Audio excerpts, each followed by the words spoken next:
Let's get started. Fuck it.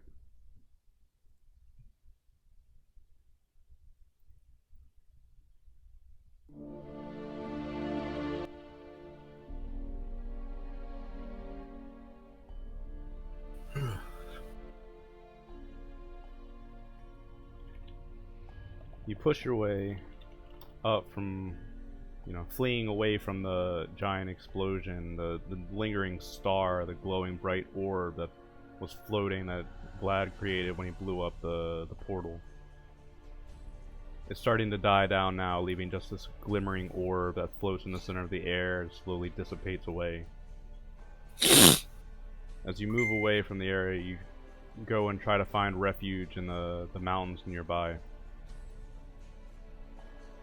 As you're walking, Siam calls out to you about an hour or two as you start walking and waving you over to a nice little cave that seems to have been dug out.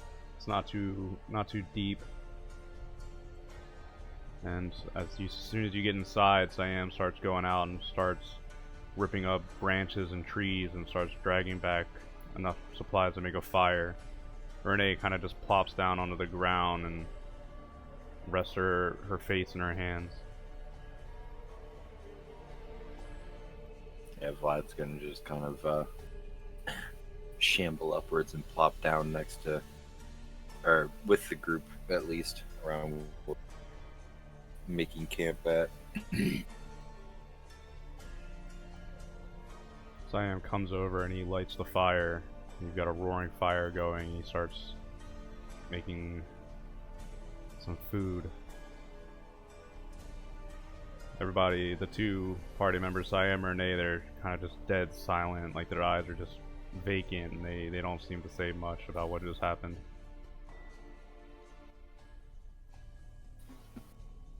Yeah, Vlad's gonna like that was fun. So how long until you think he comes back and kills me?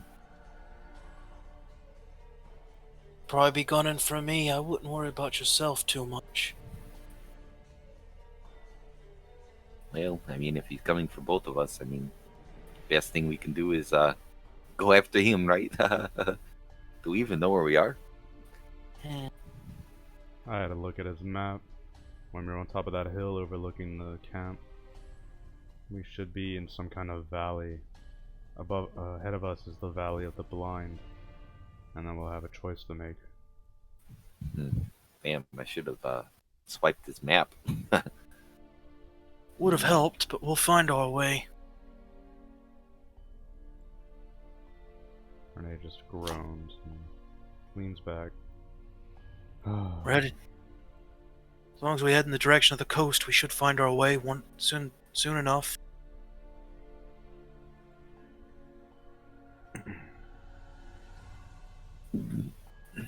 Siam shifts uncomfortably as the fire roars, and then he reaches into his bag. So I managed to snag one of these when Vlad went flying, and he holds out a single purple coin in his palm. I've still got the one Vlad gave me too.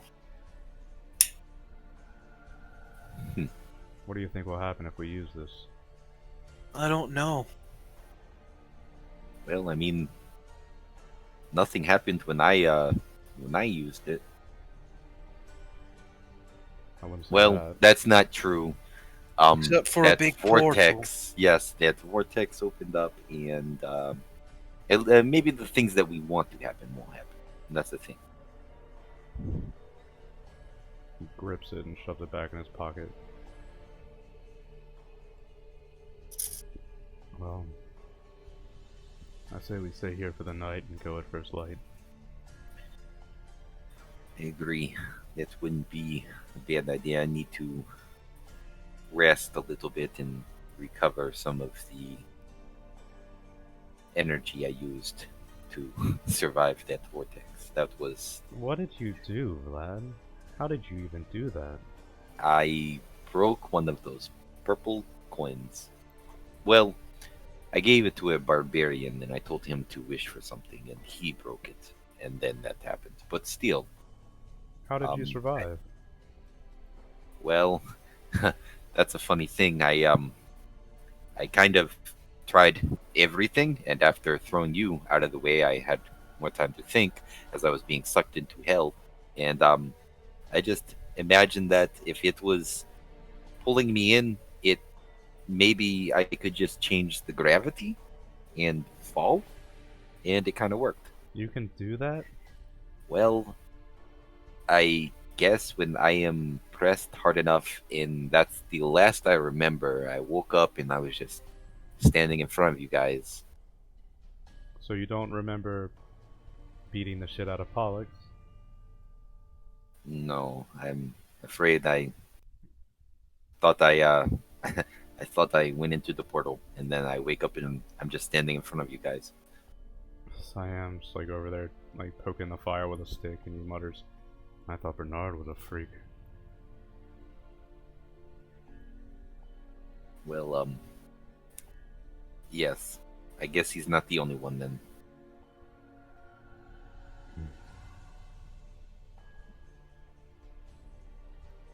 Well, I am going to go and lay down. I will not be taking first watch this time. No, go to sleep. I'll watch. Yeah, and Vlad's gonna kind of go like huddle over by himself for a moment, away from the fire, Yeah, but not too far away. Renee will pull out her camping gear and turn and immediately just drop to sleep. Siam goes and sits by the mouth of the cave, staring out. He looks back at you as he walks by. How about you, Vice? You alright?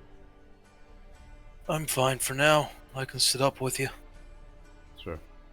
I still have some tobacco left. Are we taking a long rest? Yes. Awesome. Long rest. Siam sits there at the mouth of the cave, staring out over the waste. You can still see in the air this dim light where the explosion went off. It's like a second sun that just fades over time. Underneath it, even an hour away, you can still see the crater left behind from the explosion. Siam just sits there staring at it with smoking a small pipe.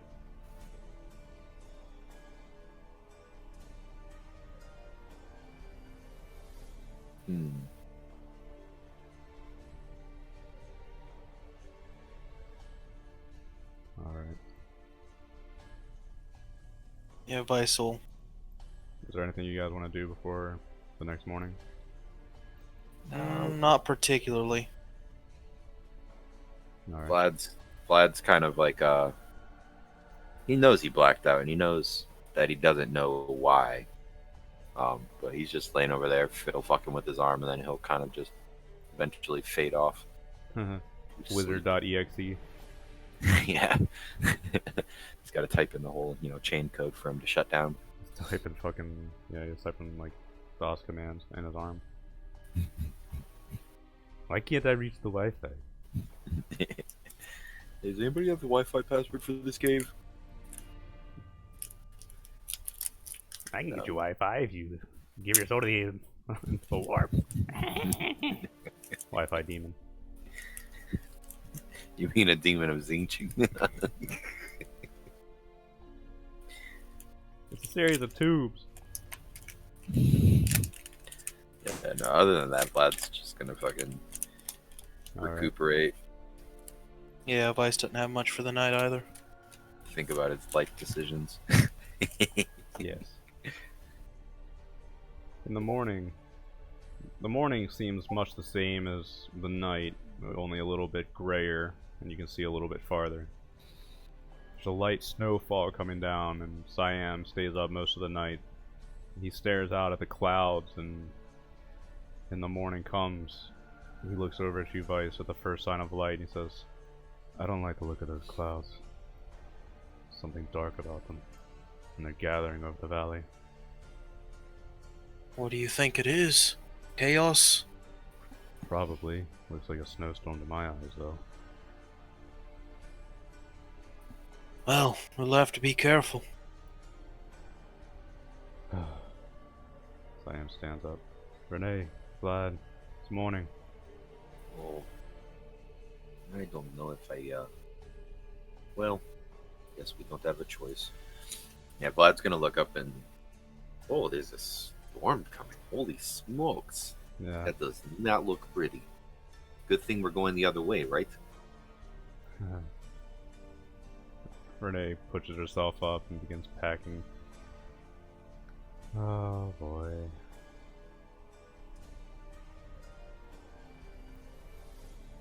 Once they're all finished and Siam kicks out the fire,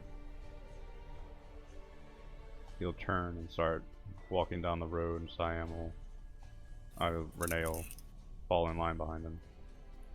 Yeah, Vlad will go ahead and follow also. You walk along the road, heading westward into the Valley of the Blind. You pass between two very large mountain tops, snow-covered. Before you is densely wooded area. You see the road stretches out before you a good deal, and as you stand on top of one of the hills, around the bend to your right, you can see that it heads either east, or, north, or west. Siam stands at the top of the hill and holds his hand over his eyes. The mountains seem to stretch on forever to the west.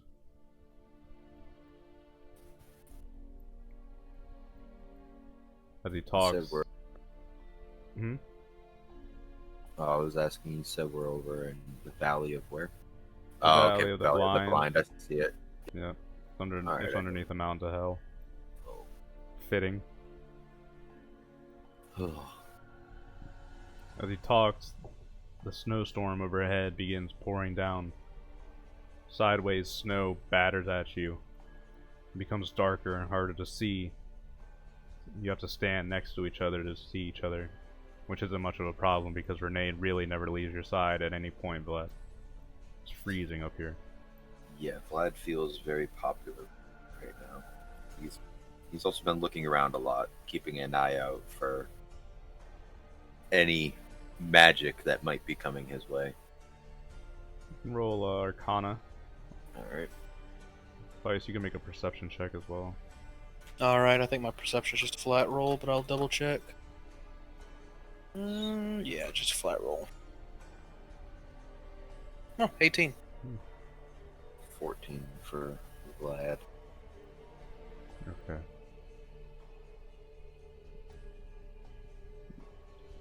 As the party makes their way down the road, you're not interrupted by anything. You don't think anything could even see you in this kind of flurry. You walk for some hours. Eventually you come to a heavily wooded forest. Snow pours down over the woods and it becomes hard going. Every step is very difficult and you have to climb over piles of snow and lift your legs up high to make it over. Vice, as you're moving, it's very easy to lose your way off the path. However, you keep a keen eye and you focus on it, and you manage to make your way all the way down until it comes to a fork in the road. There's a way going west that seems to lead further into the forest, and there's a way north that heads through the mountains. Renee stops and, shivering, she presses up against you, Vlad, and says, "Well, everyone, what are we doing?" We want to head north. No, yes, it sounds good. Seems that maybe if we go into the mountains, we could avoid whatever's over there in those woods. Well, the fastest we get to the coast, the faster we'll be able to cross that Kraken Sea. Get to wherever we're heading. True enough. Keep heading west. We've got some more land between us and the coast. I'd rather just get to the coast and be done with it. I agree. Let's take the shortest way. We should be careful. I've heard spooky tales of crazy, well, I think the word is dwarf? No, we call them midgets, but still, crazy little guys that live in these mountains. So be on the lookout. Very well. So then, the party resolves themselves to travel north and they follow the road. They leave behind the thick forest and instead begin climbing stony paths up into the mountains. It's hard going, and it's a steep incline as you wind your way up the mountainsides. Ahead of you, you see, kind of blocking the path, it seems to be nestled in between two mountains with a landing in front of it. And the path seems to go straight through the building, onwards. Go ahead and swap over to here. Well, Vice and Vlad, you can barely believe your eyes. It seems as someone has built a two-story tavern or inn in the very center, dead smack in the middle of the road. Around what time of day is it? yeah. About noon, but it doesn't really matter. Hard to tell either way. One guess on who put that there. Either way. Well, tavern's a tavern. Wouldn't mind a warm bed for the night if they've got a fire going in there. I have a bad feeling about that. As do I. And there's like no way around it, or I mean, could we just?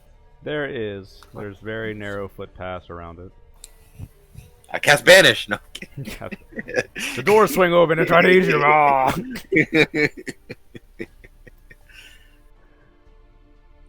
Cyan takes a few steps forward and he peers with his mask.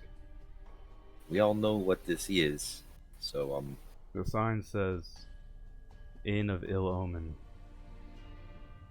Oh, then nothing's wrong with it. I mean, yeah, we should definitely stay here, right? Renee gives you a nudge on your back. Come on. I We mean, my face the puppies. worst. I call them my doggies of ill omen. So I mean, Well, there's nothing wrong with it. before we make any decision, what's our rations looking like? Renee blinks at you a few times. Yeah, Vlad just stares also. And rations. Hold on. He opens up his little pouch and goes for a little ration, and the gerbil just fucking snaps. Yeah, I think I'm out. I didn't bring too much. I kind of expected Pollux to feed us.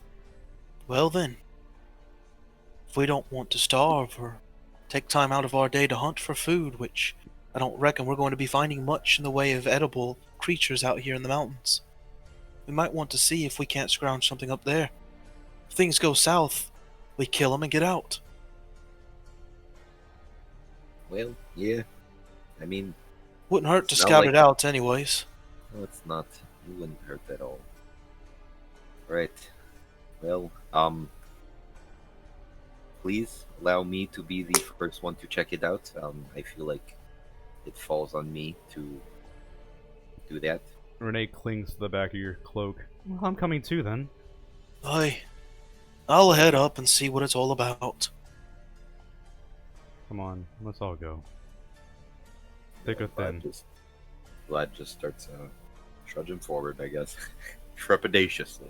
You approach the large inn, and it's an imposing building. From a distance, it kind of looks like a small mansion, but as you get close, you can see there's a half-circle black moon, and underneath it, written in cursive, is Inn of Ill Omen.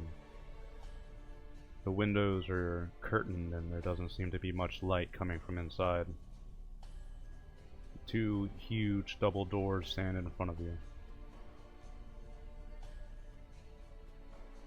I'll give the knocker a few raps then, I suppose. If there is one. You knock it a few times, and on the third time the door clicks open and swings ajar. As you look inside, there's several tables scattered about. There's a fireplace over on the right hand side. To your left there's a long bar, and at the corner there's a staircase leading up to a second floor where you can see rows of doors hanging. It's completely empty as far as you can tell. How long does it look like it's been empty for? Not too long, actually.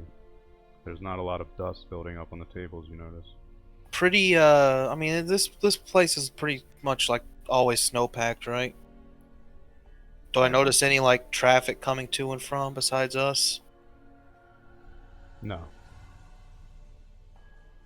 Vlad's gonna like hold out a hand because we're all just like standing in the doorway, or we didn't really enter. Well, Vlad didn't enter at least. No, not yet. Vlad's just gonna hold out a hand and then wave it, and I'm gonna cast the cantrip of minor illusion, and just on like over me, like as like an overlay, I guess you could say. I'm just gonna cast the illusion of I don't know, one of those barbarians from the fucking camp that got sucked into the portal. And yeah, Vlad will just cast the illusion that he is one of those barbarians, and then or you know what, he'll just cast the illusion of that barbarian just like walking into the room. The huge footsteps of the barbarian stride into the room, and then you hear this raspy voice coming from the left-hand side under the bar. An old man stands up, missing an eye, stringy hair coming down with a black cloak over him. He's hunched over, got a scraggly beard, and he kind of cocks his head and makes a few chirping noises with his mouth. And he says, "Oh, hey, who's there? Show yourself." Alright, I'm also going to cast Mage Hand. Both of these are 1 minute each. They're not concentration spells. And I'm going to cast it so that it's like a part of the illusion, so it's the illusion's hand. You know what I'm saying? Because the illusion can't really interact with shit. So I'm going to give it the Mage Hand and use the Mage Hand as if it was the illusion's hand. Just to give it like one hand to interact with shit. Okay, what are you doing? I understand. Barbarian's just going to walk up and I don't know, grab this chair right here and fling it across the room to there, and just walk towards the barkeep aggressively. Can I make it fucking You includes throw visible or audible? Okay, yeah, so I can make it make sounds, and the illusion's just gonna walk up. Why is this place empty? What is this place doing here? I don't know. Something like that. What is this place doing here? He kind of looks him up and down and says, "What? You've never been to the Inn of Ill Omen before?" No, it's a bad name. Why would I want ill omen? "It's a bad name for a bad place, laddie. Now where's the rest of you? I could smell Just you on the me. wind a mile away. Don't you lie to me. There's at least one elf with you. A pretty one too, by my nose." You have a weird nose. You could spell pretty.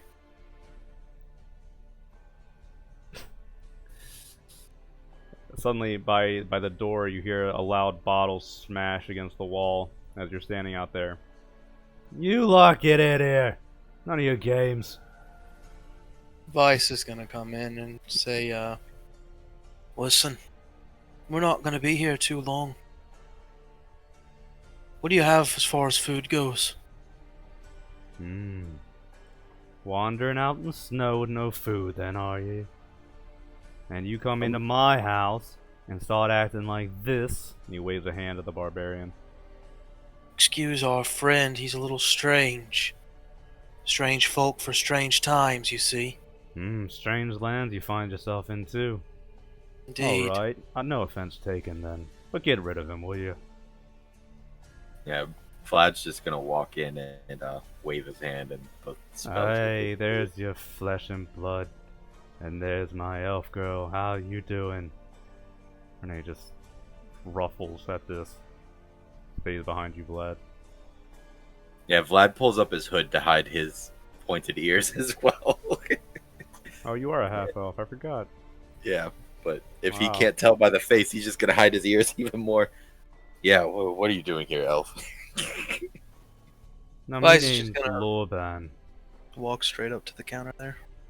What brings ye to my tavern? Well, hopefully a place to stay for a bit. Get recuperated, get some food, get back on the road. Nothing fancy. Aye, food. I'll wager you're wanting a bit of fresh meat that hasn't come from a hellhound's hide, eh? Perhaps it depends on where it did come from. Well, we've got old stores. I think I could scrounge up a few things for you. There's a cost, though. While Right. Vice is dealing with him, Vlad's gonna kind of like step around the room and I don't know, like sniff around for magical stuff, like magic traps, or You if this is an can make another illusion. Arcana or Perception roll, Vlad. See if this is a conjuration. While he's doing that, I'll just say that. What's your cost? We've got gold if that's what you want. I got a 26 on that. Vlad, as you're sniffing around, you walk through some of the tables, and every now and then, out of the corner of your eye, you swear you can see black figures sitting at the tables, drinking and talking to each other in unintelligible whispers. But every time you turn your head to look, it's empty. This is not. Stores, then? Rations you want, then? Well, I could probably set you up for a good week, but like I said, there's a cost. And that What cost is the this. cost? You have to spend the night here. And the rules of the Yellow Omen are this. Should the tavern come under attack, all its residents fight to defend it. Such are the strange times and strange lands you found yourself in. So says Lorban. You get attacked often here? Yeah, Vlad's gonna like walk over now. Yeah, you have like shadows, and Vlad's gonna like see one out of the corner of his eye and look again, see if he can catch it this time. Oh, yeah, you're how a often clever does one. this get attacked? You feel it, don't you? You I see see the other 'em. guests. We get attacked every once in a half moon. Lucky you. By what? Whatever attacks. Such is the strange chaos. It usually tailors itself to its guests, and it's never really pleasant.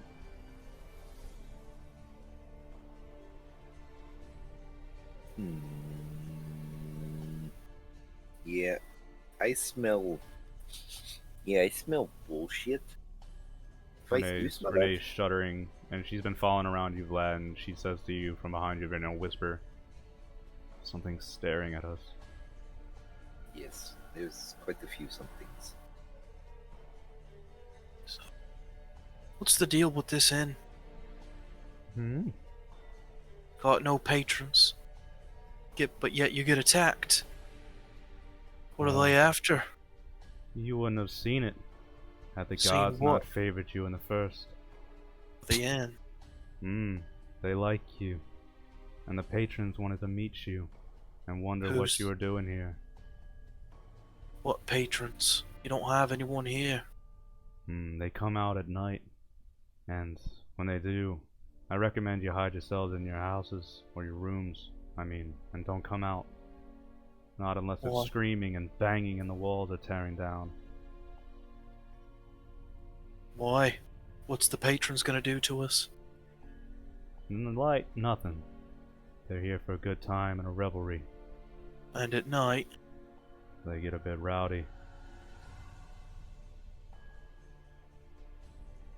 What are they?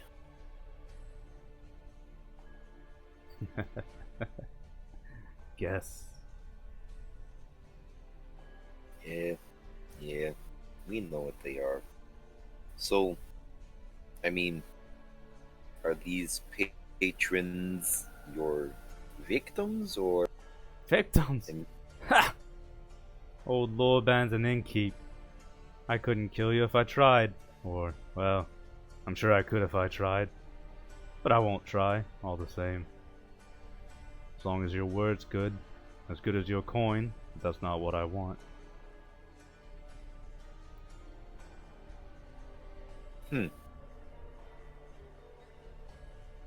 Here's the Well- deal. If something attacks in the night, old Lorban will give you a hand too. It's my place after all, and I don't want it destroyed as much as they do. What do the rest of you think? Well, it is shelter, and that's very hard to come by. So, for food and rations and a place to sleep.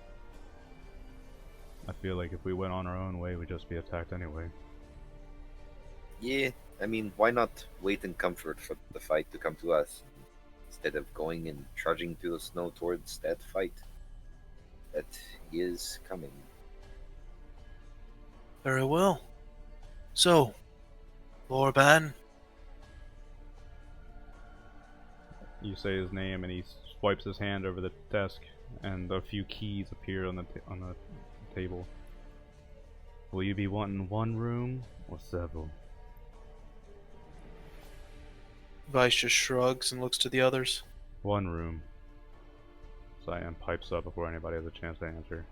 Lorban Yeah, swipes Mike his is- hand over and gets rid of all the keys except one. Good choice. Vlad's gonna like watch as he does that again. Like, he's I mean, he's doing magic, right? Yeah, it's. But does it look like Pollux's magic? No, it doesn't look like anything like Pollux. Alright. Vice will ask. So you're here in the Chaos Wastes. Why? Which one do you favor? Funny question that. Well, favor is not really the right word. They more favor you. They get fixated on you. They see you and they don't stop thinking about you. Night and day they want you. It's like a craving for them. And once they have their eyes on you, they'll take you. And then they'll toss you aside a few days later like a toy. That's how they are. Big old children, them. I used to know a woman in Prague who was like that.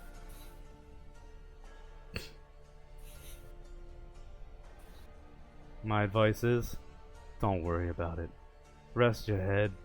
Try not to heed any nightly noises. When the fight comes, I'll rap on your door. When it comes, as in like you're expecting it, right? You know it's coming. Such is the terms of my tavern, son. Well, Ill omens find their way here, and it wasn't by chance you came to my door. I guess we travel with the ill omens then. You got a funny smell about you. You Yeah, smell I'm like not a from around god, here. but not like the gods either.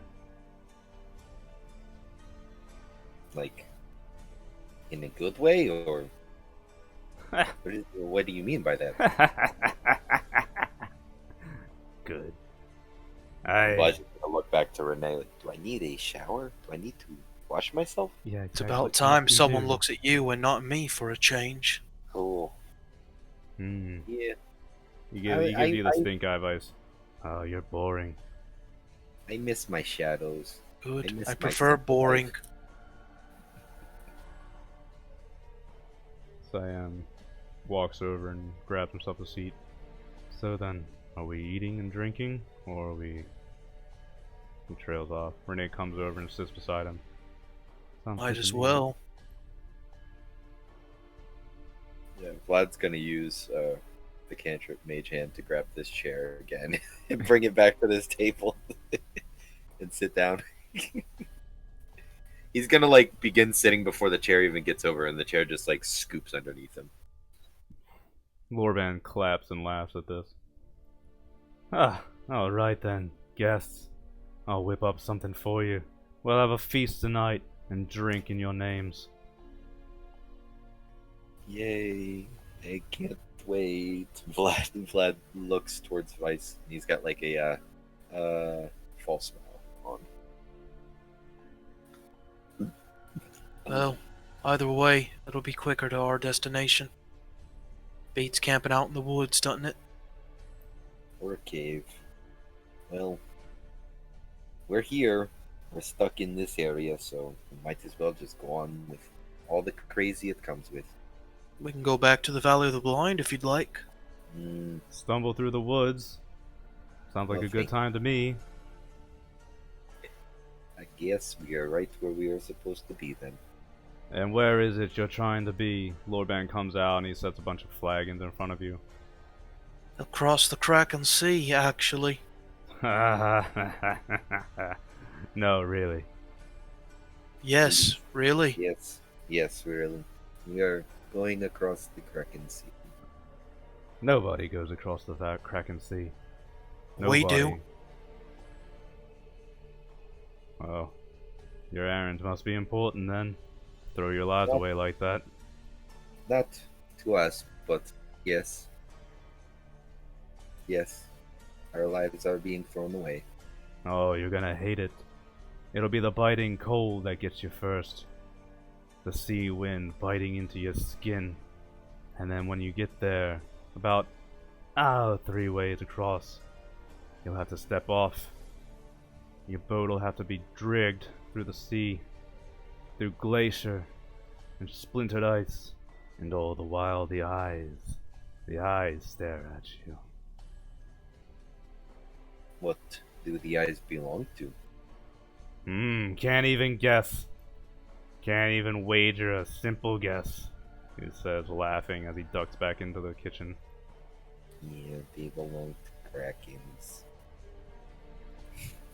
Vlad just says that as sad as he can. Renee's got like her head pressed down on the table. Cyan's sitting back. He's got his mask on the side of his head. Well, it could be worse. I mean, it really can't be. I know, I just wanted to say that. No, who said it? I wonder what Bernard's up to right now.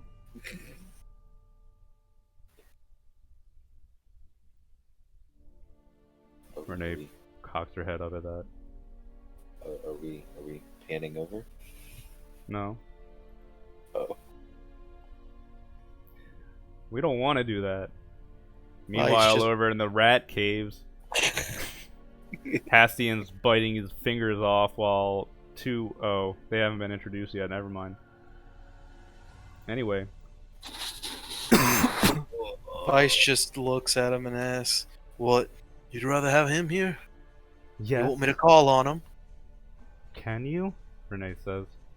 I mean, technically. Renee looks at you with the most eagerness she's had in her eyes since you've begun this cold, miserable trip. That would be a Jesus. bit of a morale booster, I think. Yeah, maybe we should let him know that perhaps we pissed off the guy who took us, and yeah, we're not safe anymore. Well, I think I should be able to. I'd rather not. Cyan pipes up. Don't force him to do it. I'm sure it's not a pleasant experience for him after all he's gone through. Connection was real hazy when Pollux was with us. He was trying to stop Bernard getting information to us. That just proves to show that he wants to sabotage us. Why do you think I didn't like him? Something's off about that whole situation. I just don't know what it is. I think what's off is that he has Castor somewhere. Sounded like And doesn't matter what we do here. If Castor isn't around to take the artifact back to the Golden One, Pollux, we'll have to deal with Pollux, and that won't be pleasant. What do you think Castor's game is once it's all over? Don't know. I'd rather be on his horse than Pollux's, though. Well, if I can have any input, I have no clue what they are after, but maybe like us, Castor, I don't know, signed a contract or something. Who knows? Maybe he doesn't want to be doing this, but he has to. You weren't with us in the beginning, either of you. Castor likes to call the Golden One his master. And he's been doing everything that the Golden One wants him to do this whole time. I don't know, there's a sad look in his eyes, and he made fast friends with Bernard, which kind of worries me. I hear them talking to each other sometimes in the room. They have private conversations when no one's listening, they think. Then what makes you think he wants to stay with the Golden One? If he's talking to Bernard. And the way he think that talked, it didn't perhaps- sound like he had much of a choice. You think that maybe Pollux was like a punishment upon Caster then? That would make sense. Maybe Caster got too out of line.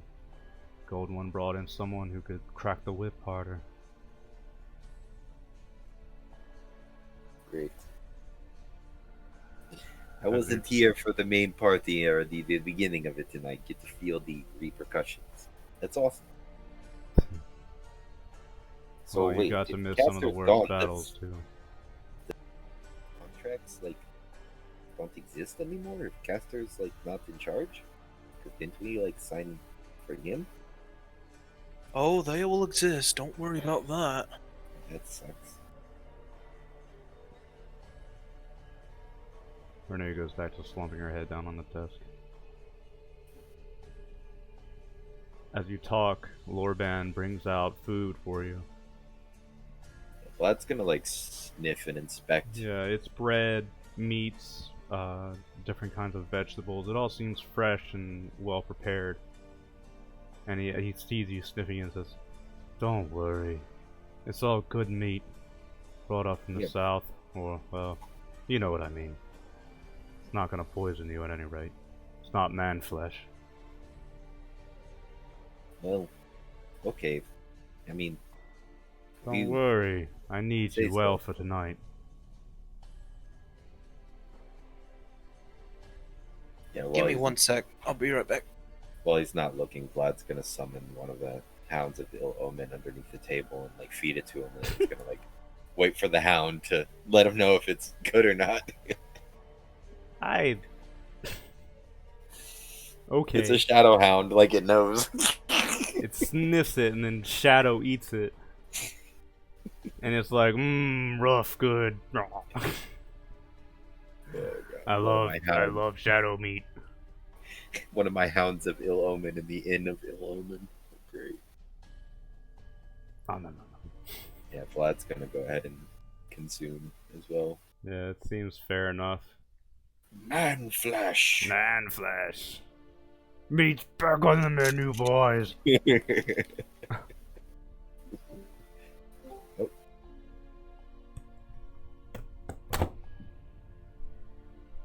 Just out of curiosity, if Bernard did try to like listen in on any of this, is there still interference, or is he pretty much good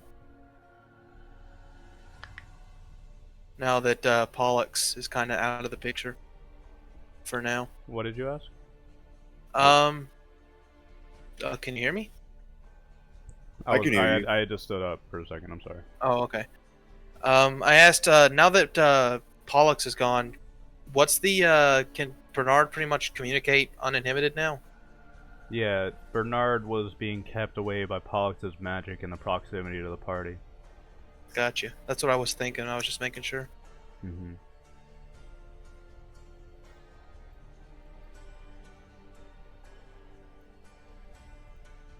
As time goes on, Lorban retreats back to his bar, and he sits on a wooden stool and seems to just be rocking back and forth, staring at the ceiling. Yeah. After Vlad, the you're food eating, and you can hear like little whispers and laughs all around you. It sounds like a muted tavern somewhere far off in the distance. Doesn't sound like you're sitting right in the center of it. The fire crackles and dies down after a few hours, or after a little bit. You can see outside through cracks in the curtains the snowstorm bearing down heavily on the tavern. Yeah, after he gets his food down, Vice will take a beer. He's gonna step outside for a bit and kind of walk around the perimeter of this tavern and kind of see, just kind of give it a once over, I think, looking to see if he can't kind of discern if there have been any attacks lately, I guess. Or like if there's any marks on the tavern to show signs of a struggle. The tavern itself seems impeccably built. Even though it's old, it doesn't seem to show any signs of damage. Snow builds up heavily on the top of it, and Vice, you walk the perimeter looking over it. It seems to be normal. Once you go around the back, you can see that the trail continues on past up high into the mountains. As you're walking back towards the entrance, though, you peer down the middle path where you came from. There seems to be a man far off in the distance, wearing black plate mail and a black helm. He stands at the center of the road and just seems to be facing towards you. Vice is gonna squint at him, kind of take a few steps towards him, trying to ascertain something. You take a few steps forward and squint at him. What are you trying to see? Eckert? No, this one's too big. He's taller, stockier. The plate mail's thicker and barbed. How far away is he? About a mile down the road.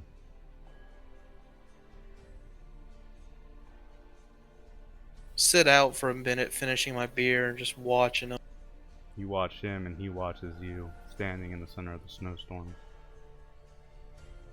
As you stand out there for a few minutes, Renee comes over to you and grabs you by the arm and tugs at you. Vice, are you alright? There's a man out there. She turns and blinks down the road and then looks back at you. Where? Mile out. You don't see him. Yeah, the moment you take your eyes off him and look to Renee and then back, the man's gone in the center of the road. No, Never I mind. see nothing. I don't disbelieve you, though. I'd believe anything out here. Well, either way, something's going on. Don't know what that was about. I just thought I'd see what was going on here. I'm coming back in. And, he'll walk back. And, Vice, go ahead. she fidgets and kind of cuts herself off. What?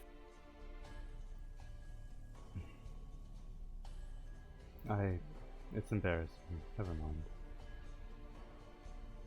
Let's go. One thing I forgot to mention was while he was doing that perimeter, he was going to kind of fill Bernard in, say, just let him know, hey, fucking Pollux is gone. Yeah, you can do that freely. As soon as Pollux was gone, the connection would have been restored.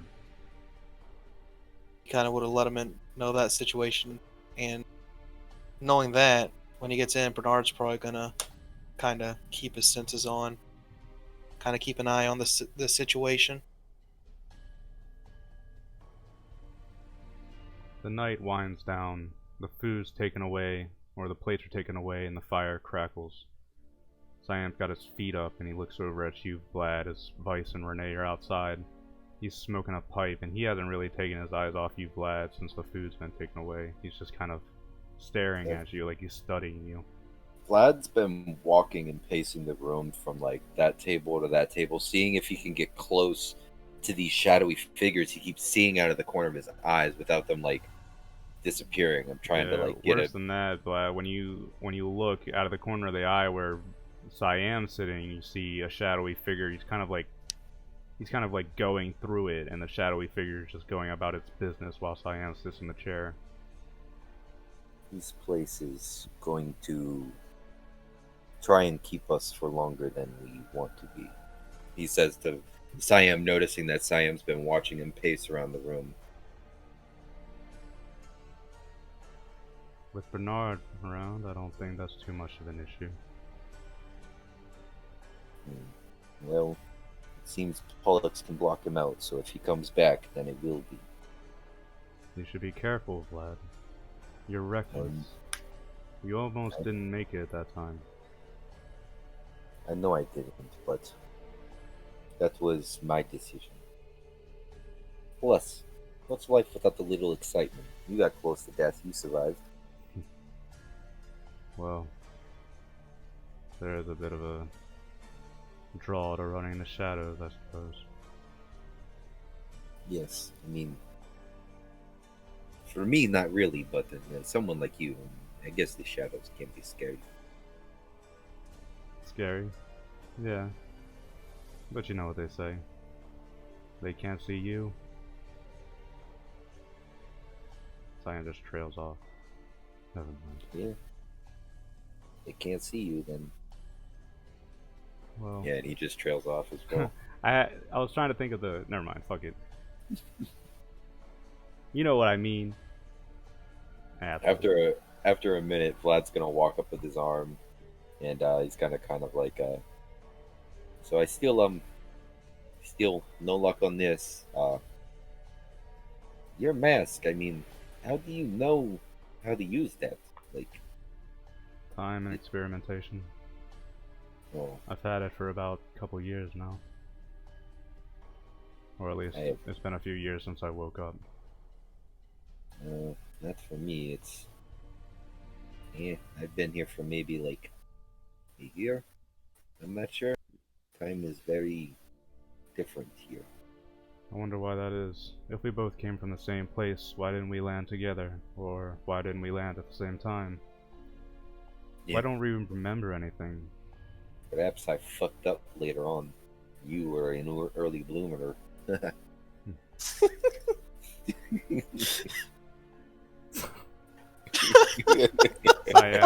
Siam chomps at the end of his pipe indignantly and blows out a smoke ring. Renee and Vice step back in after patrolling the grounds. Well, did you see what you wanted to see? Something like that, yeah. Now then, your room's all ready for you whenever you're ready. I can even draw up a bath for you if you like. Evidently, I need one, so I might be taking that. Oh, for you it wasn't a question. And Lord Ben, he pushes open the door to the bar and climbs up the stairs. You hear a clanking sound every other step, and you notice that one of his legs is actually a prosthetic. Go ahead and run one for me, too, while you're at it. Aye, 4 baths coming up. Separate room for the lady, of course. Your Vlad's gonna look at Renee, and she's like, "Yeah, no clinging on this time. I need a little space." And he, Sorry, I get that way. She gives you the stink eye Vice, and then climbs up the stairs. What did I do? Siam like waits until Renee's out of earshot, and then she points the end of the pipe at you. I don't know if you've noticed, but that elf is head over heels for Bernard Tarrington. She likes that skinny, sick guy? She's a dark elf. They have sick tastes. Don't ask me. Well, I mean, It was something you back didn't- when they met in Barboza, some kind of incident. I think she's more afraid of him than anything. I don't think she wants to admit it to herself. It's gonna come to a bad end of that. well, they say if you love somebody, let them go. But I guess if you're scared of them, yeah, stay close. Bernard doesn't Maybe. really let things go, not that I know of. Vice will take his metal arm off, groan, and say, maybe she just has a thing for magic users. Vlad, get in there, buddy. Yeah, the flesh-eating variety are not my type. Renee's not that bad of a girl. She grew up in Barboza around humans, but I think she's still got some dark elf in her.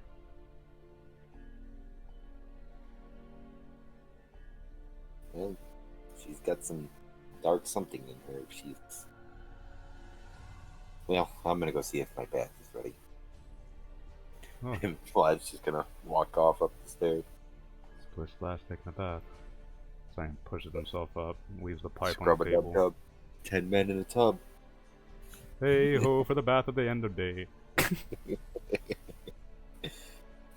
Gotta wash my pits for the end times.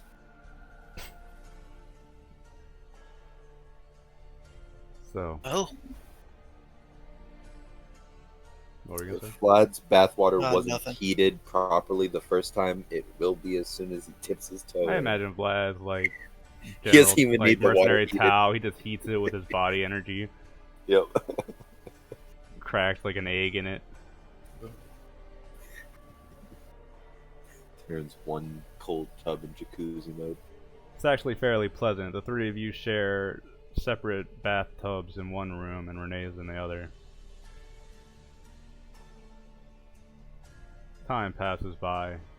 As the time was passing by, Vlad was slowly, when Cyan wasn't looking, heating up his tub more, just in increments, to the point where it was like reverse energy transfer of the tub. It's like boiling. You think that Cyan figures it out eventually, but he's so grim and determined that he stares you down and just kind of bears it, and he doesn't complain at all. Yeah, Vlad's acting like he's not paying attention. He's like just laying there, not even looking. Eventually, Cyan's tub starts boiling, and Cyan's like red in the face, but he won't move, taking it as a fucked up challenge. These are some nice baths. Yeah, really good temperature there. Oh, you're looking a little cooked. I like it hot. Oh, okay. Ah, fuck this! And Cyan just fucking leaps out of the tub and fucking goes out the door. As he steps out, you see him look down the hall and he says, Hey, get away from that keyhole! Starts stomping down the hallway and you hear a little prosthetic leg like limping quickly away. Clunk, clunk, clunk. Oh, man. Yeah, Vlad's gonna hop out after a little bit as well. Alright. Hoping he's not smelling like 10-day-old onion anymore. No, you smell like 1 day old onion now. Great. Yeah, I suppose once everyone else is gone, Bernard will hop out. Bernard will hop. Yeah, he'll have a conversation, I suppose. Oh boy. Alright. As everybody's going to their separate ways, Bernard, you're left alone in the bathhouse, and you kind of sit there. When you take control of Vice and you fully put yourself in the room, a couple of things kind of flood into your senses. You get the sense that many eyes are on this inn right now, from outside and within. There's something not quite there about this place. You feel like as soon as you step through the door, it's like stepping into somewhere else. Just make a mention that I have, when Bernard leveled up, he got something called Witch Sight. You do. You can see through illusions, can't you? I sure can. Bernard, you're sitting in a destroyed tavern. The roof is caving in, the beams are rotten, the doors are off their hinges. There's absolutely nothing like what Vice and the rest are seeing. As you crack open the door and you peer over the edge, you can see the entire first floor is desecrated and destroyed. There's no fire burning, the doors are blown down, the roof has holes in it. Snow builds up in several places around the tavern floor. Bernard will act like nothing is wrong, and he's going to head down into the inn room and see if he can't find the inn. Yeah, you see... As you climb down the stairs, Bernard, you see sitting on a stool, there's an old skeleton sitting motionless, covered in dust. Walk up and poke. Does it, like, respond? You poke it, and it jerks its neck forward a slight bit and says, "Oh, you can see me, can't you, you clever bastard?" You could say so. So, what's the deal with this place? It's my tavern. The Tavern of Ill Omen, of course. It's older than you. I can imagine. Now, you're not gonna spoil the fun, right? Well, that depends. What's in it for you? In it? I'm a dead man. There's nothing in it for me.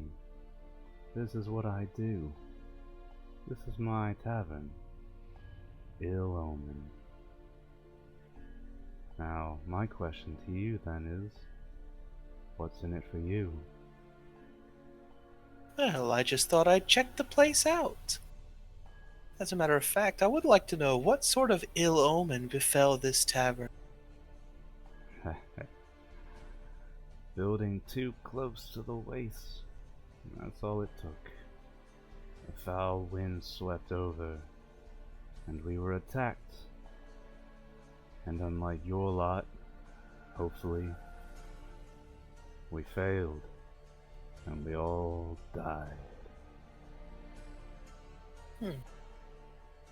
But you're made of stronger stuff, aren't you? I can smell it on you. You've got favor of one or two gods. And what do you have to offer them? Rest. A night out of the cold. Food. I'm gonna glance at the food. Is it actual food? You don't see anything on the tables. What sort of food could this place have? He rattles at you. Sounds like a laugh. I didn't think so. Don't worry. You're too distrustful of strangers. You're in my house after all. No, Well. I was perfectly honest.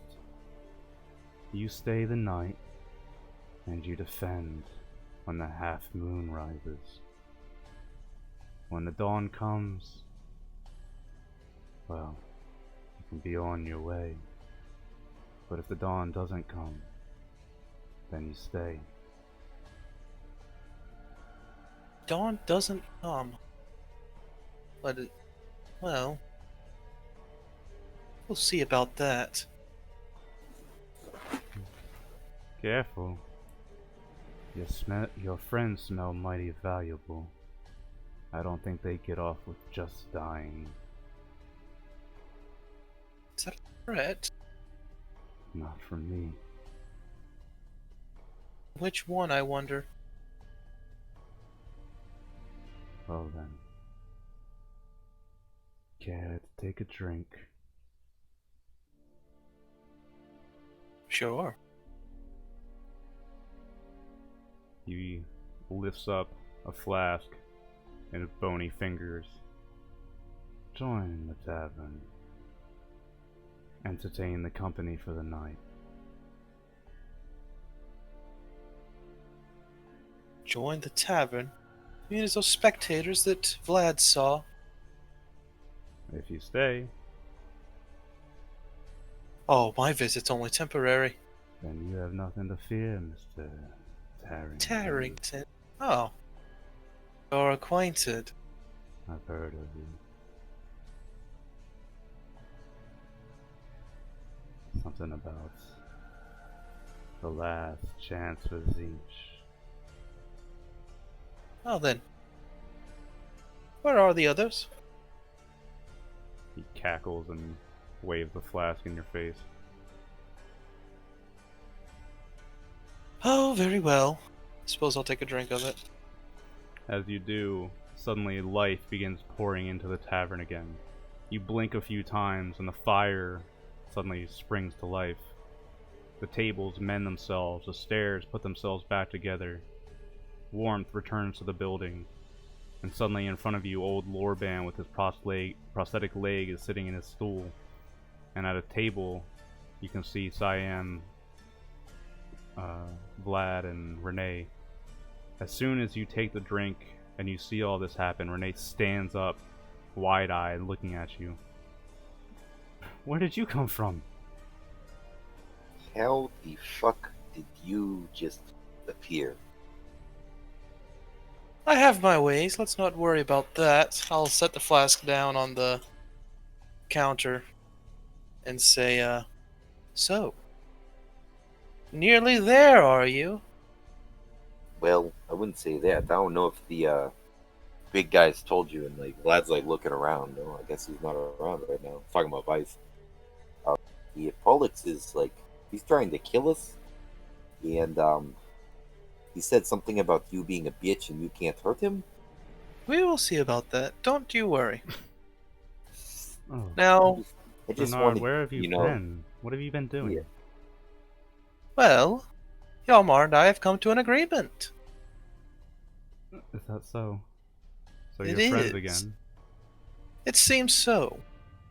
And now I've been informed on the situation of Castor and Pollux. So, I have a few plans. First, I need to figure out where Castor is, and to that end, well, Not sure how I'll get around that, but I'll find a way. You could ask Pollux yourself. I have a few other people I think I would like to ask first, but he is on the list. Yeah, I took his coins. I think he maybe has more. Do you have one on you? We have 2. Yes, we have. Well, I have this one still. Oh, you I'll have pull out. you have one then. 3. How about Yeah. that? Let me see one of those. I'll kind of flick mine over to Bernard. Siam kind of catches his breath, and Renee says, "There's something wrong with these coins, Bernard. I don't think Yes. they're gonna work like casters." But please don't break it. I tried that already, and I almost got pulled into another. I would like to know how it place. works before I break it. I would like to study it.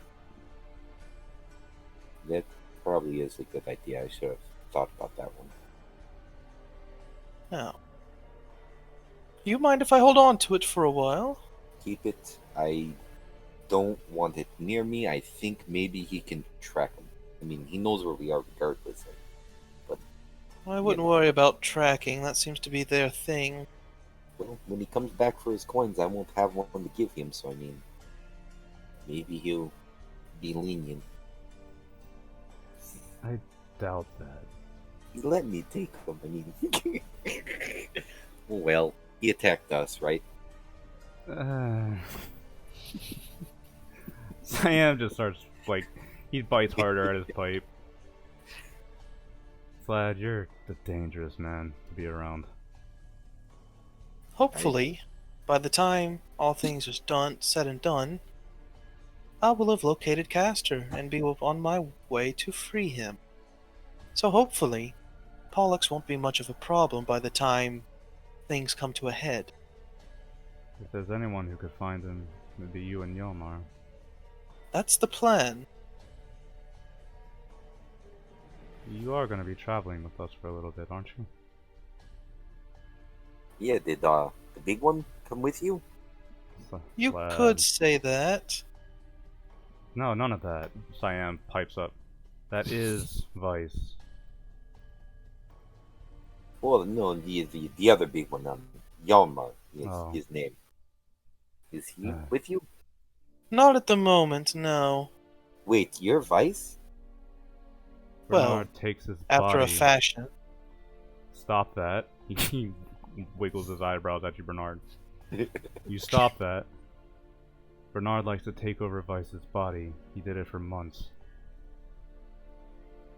That's a pretty neat magic trick. I'll have to get you to teach me that one. Sure. Ah. You know, no one's taken a drink in a while. Oh boy. I mean, we kind of ran out of drink in our mugs right here. I'm running on empty right now. Not quite what I'm getting at. Oh god.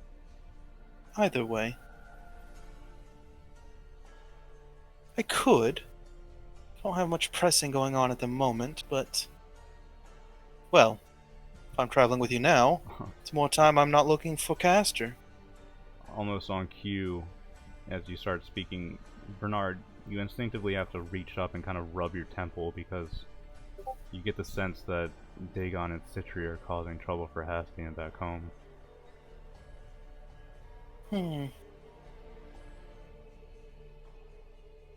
Well, You're free to do as you like, though. yeah. I can stick around for a little bit. Though I suppose when the fighting starts, I'll let Vice have his fun. When the fighting starts, send the big one with the hammer, please. As I said, he's not with me at the moment. He has other things to attend to. That's unfortunate. Huh. Well, Unless, of course, you think you could track down Castor, then me and Yalmar will be free to deal with this. I have no clue. I wouldn't know where to begin looking. I mean, I only know one city. Well then. Suppose you continue on for now.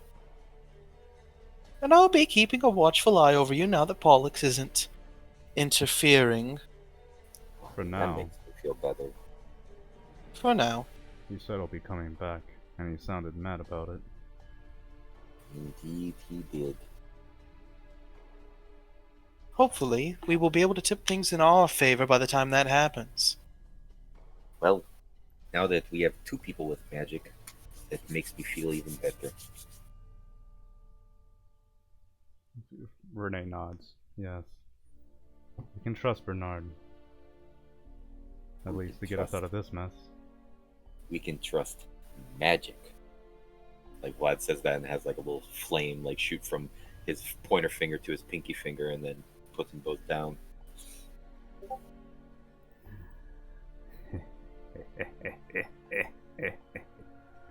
Stop laughing like that. Talk about Don't laugh polishes like that. and coins. That's Casters. creepy. You need a sip of water. Don't laugh like that. He You pays out should of take a his coat. sip. Your throat is bone dry. Aye. Got any of that special juice for me then, lad? I might. Eh. I'm not sure what effect it would have on you, though, considering. Might run down the bones good. Could say that. Wait, so I mean, I'm not crazy, right? So he is like dead, right? And is there shadows in this room too for you? I'll take a glance around. Yeah, there's many different. You can stare directly at them. There's black figures. They seem to be operating on about a 2-hour loop, where they do the same operations and then go back to the beginning and just repeat it. Yeah, there's. Of course there are. They're all around. Vlad just looks at Siam and crosses his arms like, "Ha, I was right." I didn't. What? Well, he was watching Vlad pace around the room like weird, like he had a look of skepticism while he was watching Vlad do it. He said, Oh, right. No, he was more just studying you, like you're a curious thing to study. Oh, well. I figure as soon as we retire to our rooms and get some sleep, the night's events will begin. So, "I believe they will." And it, like I said, this place will try and keep us here. And he's gonna look over at the barkeep as he says that. yeah, he raises his flask at you, cackles, and downs it.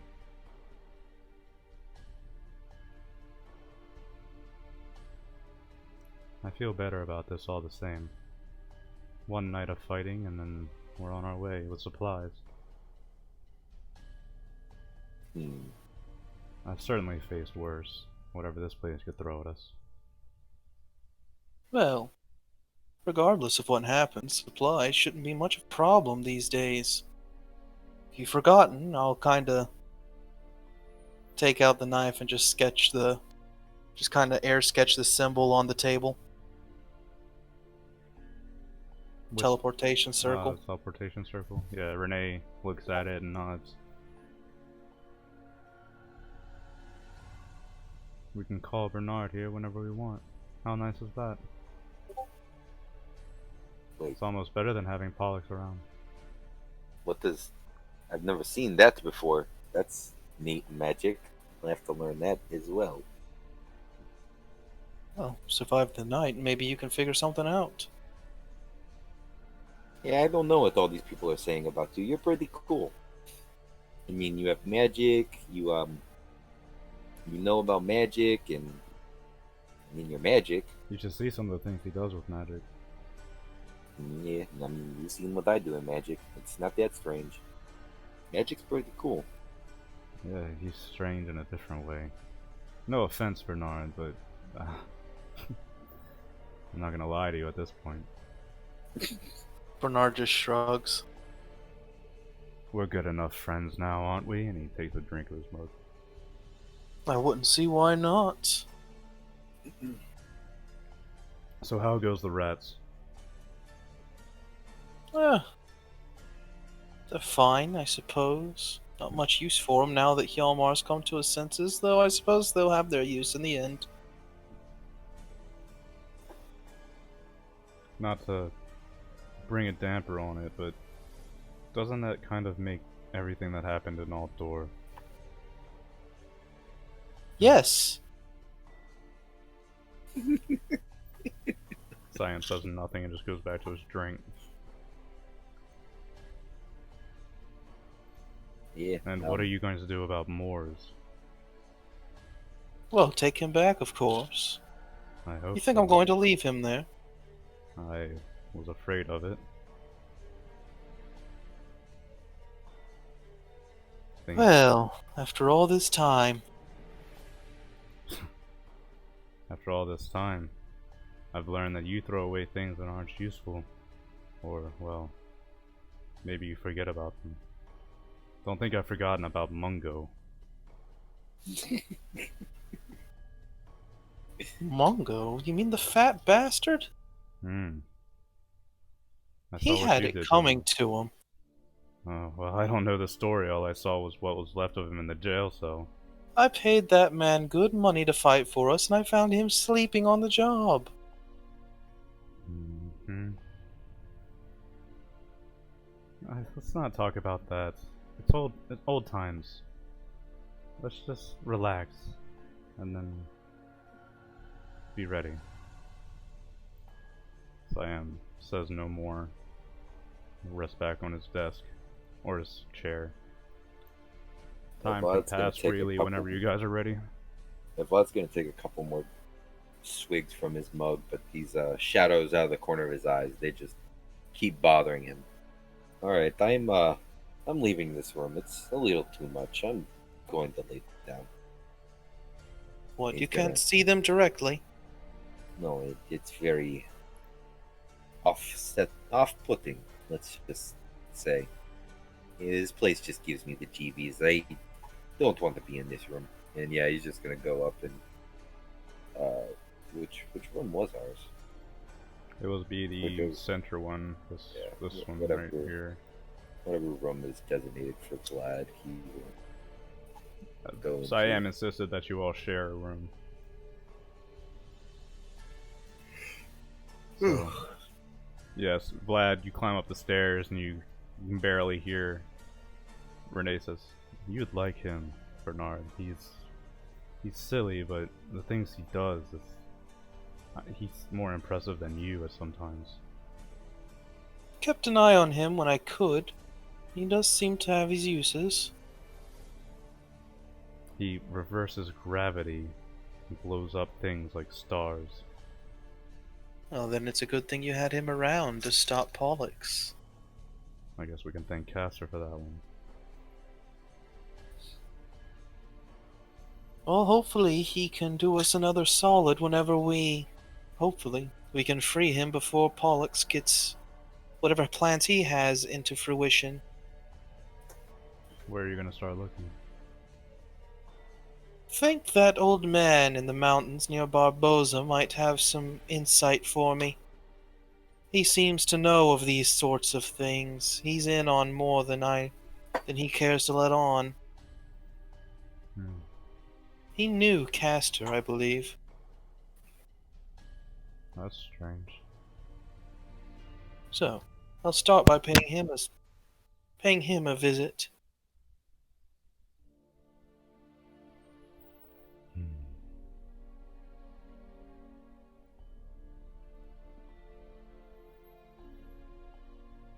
Okay then. If it's not too much and we have a spare moment, because I would like to address it. Last I mentioned, Yalmar was flying around, or at least flying towards the direction of the Border Princes, towards Thark Yeah. in particular. Has he made it yet? Yeah, absolutely. You can cover that kind of distance in nothing at all. All right. Is his keep still there? Wait, Yalmar. Yeah, as you fly over, Yeah, we can swap over for a second. Yeah, Yalmar's been. Quick to his second. Fucking flies. My fucking one.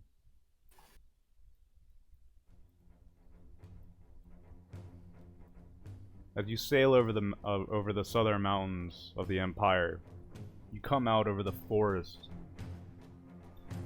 You never saw Thark's Keep back in the day, I don't think. But as you fly over where you know it is, you can see that Harb's Keep, now Thark's Keep, has become something of like a center of a town. Many people have flocked to him, and it seemed to be prosperous enough. However, their northern borders seem to be heavily guarded, and much death has occurred there. Orcs and beasts and other assorted creatures come down from the mountains. Yeah, As you Yalmar's sail gonna- over, you can see standing atop one of his towers, looking out over the land with his pet owlbear. You see Thark with his huge axe on his back, given to him by Dropagon, I think. No, that was a giant two-handed blade. That was, yeah, it was, the big cloud cleaver. Yeah, the Buster Blade. sword. Yeah. He's got that hanging off his back, and as you fly, you can see him kind of squint his eyes and stare at you. He draws go his ahead. weapon as you approach. I'll go ahead and fly up because Yalmar does not look the same from the last time Thark and Yalmar saw each other. Who there? Who are you?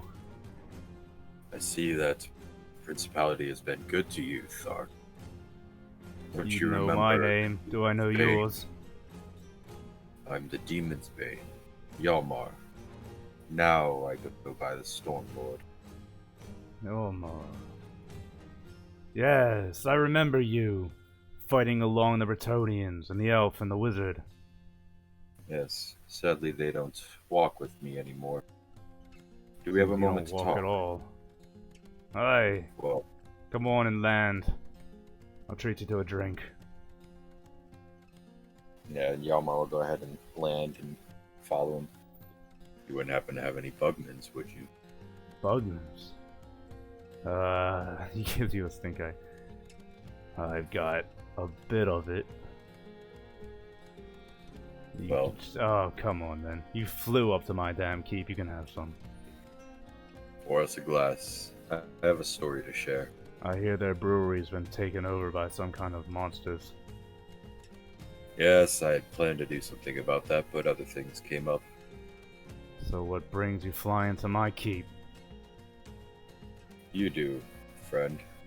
I believe that, well, out of the mortals I've fought alongside, I believe that it is crucial that you join the fight to come. I know that your lands here are being plagued by orcs, beasts, and demons of other like, but perhaps you can be useful elsewhere. He begins talking, but then he sees Galmaraz hanging from your belt. Yeah, and Yalmar's gonna notice it, and he's gonna go ahead and take it off his belt and kind of place it down on the table in between the two of them. I hear that was a nasty bit of business and all sorts. Unfortunately, it was unnecessary, but it had to be done. And what would you ask of Thark? Well, I would ask that you travel northwest, with me to the Empire. I played at being the champion of man, but I am no mortal. I am no human. And quite frankly, I've grown bored of that game. But I once promised hope and salvation to the realms of man, because I did intend to save them at one point. I can't fulfill that promise any longer, but I feel perhaps you have the power of the humans I've met, at least. He strokes at his beard thoughtfully, and he peers at you with deep eyes. Let me tell you something that I've learned, being a master of men down here in the Border Princes, making my own fortunes and my own fates.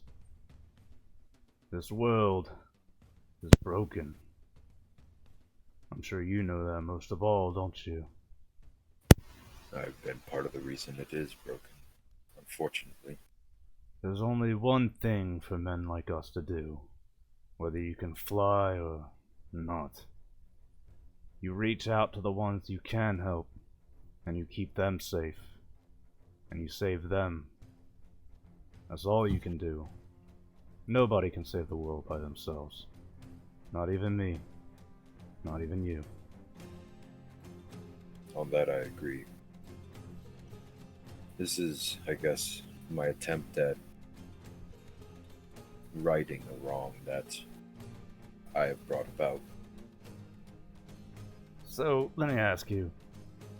You want me to go lead in Altdorf, then? Well, that depends. And Yalmar's gonna stand up back from the table, and he's gonna put out a hand openly, like not a challenge to Thark, but towards the hammer. Can you wield it? The Emperor's hammer. The golden hammer of Galmaraz. I will admit, my heart has longed for it, for such power. As Yalmar is watching him think it over, he's watching, as in, Yalmar's judging him. Yalmar is testing him. Alright, He knows Yalmar, the make hammer a calls. insight check. Yeah, he knows the hammer calls to for blood. he needs somebody. Oh wait, let me pull up Yalmar's sheet.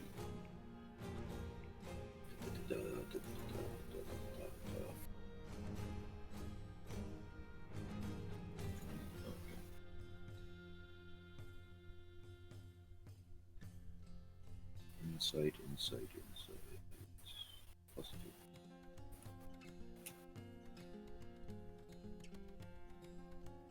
2. Ooh! 5. Yalmar, you see Thark slowly stand, and he stands in front of the hammer, and he looks over at you and says, "You give this to me freely."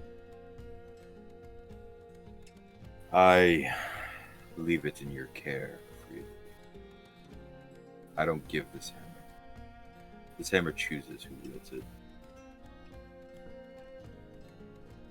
He slowly reaches forward and wraps one of his huge hands around the hilt. He lifts it up and studies it, holding it this way and that, looking at it. Well, I don't think I can fly, but it is a good hammer. Finely weighed. Perfect, I would say. Before it rests in his hands too long, Yalmar's going to recall it back to his hand. Follow me to Altdorf. I'll see that you swing this hammer. You feel the power that it brings with every mighty blow. He narrows Yalmar's his eyes gonna at you and reattach says, to his belt.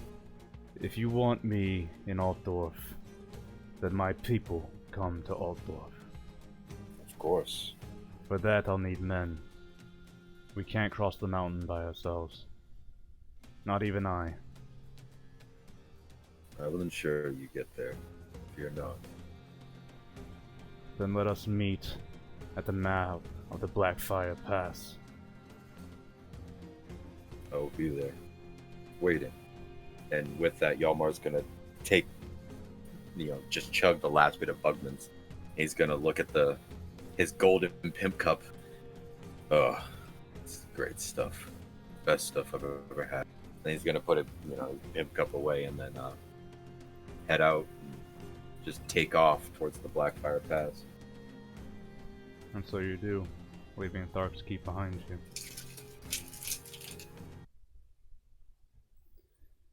Ah, well, okay. Before the evening progresses too much, Bernard's probably going to cast Dream on Hjalmar, actually. Okay.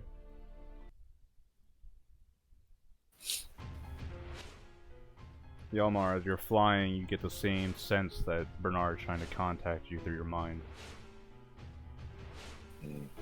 Yalmar's felt it before, so he's gonna note this, or he's gonna happen. Alright. You find So- yourself in the same area, big, wide open, single little island of land with just a fucking rolling tempest overhead.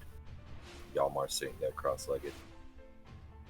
Well, Yamar, I would like you to meet us at the Crow's Claws tomorrow evening.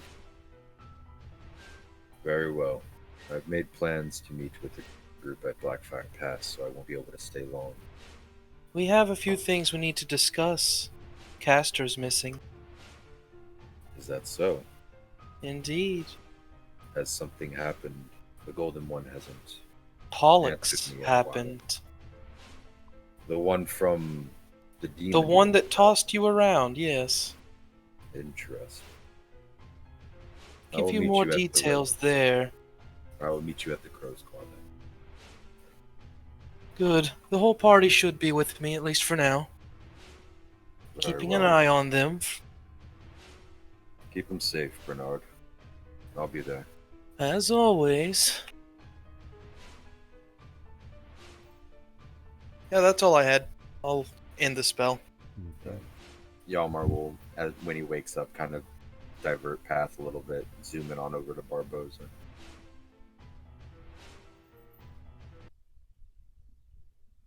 Oh, just leave that thing. Bernard, as you open your eyes, you see Renee is kind of leaning forward in front of you. Bernard. Yes. Oh, sorry, you were. I thought you were asleep or something. I needed to tell Hjalmar a few things. So then, is everything alright? Yes. Everything's fine for now. Just need to make it through the night. And then perhaps you will all have a bit of respite. I'm going to retire to the room. I understand you have to give Weiss back his body, but it was good to see you again. Likewise. It's been a while since I've been a part of the group. But, well, it's been hard after Hjalmar pulled his little stunt, but in the end, things are coming together. Siam's still sore about all that. I would imagine so. He doesn't trust you as much as he lets on. I know. Alright. Just don't be surprised if you find a silver blade at your back one of these days. I don't think he likes what you're doing. Well, I would hope he wouldn't do that. I see it in his eyes sometimes when he looks at you. I think he doesn't like us as much as he pretends to. Well, That's all I wanted to say. hopefully when everything comes to a head, he'll remember who was there for the party. I only look to get everybody out of here. And if he wants to pull a stunt like that, well, I suppose he won't be a part of everybody. I think it's more of what you've brought about. Everything I've done has been for the party. Maybe he doesn't think he's worth all that. Well, we can only see what comes about. I'm not going to force his mind. Free to make whatever choice he wants. I don't think he'll try anything so long as nothing drastic happens. I just wanted to let you know. Thank you. With that, she looks at you and then turns and climbs the stairs back to the room. Yep. You hear Lorban cackling mad behind the bar as he tends to one thing or another. As Renee opens and closes the door, a shadow slips past her.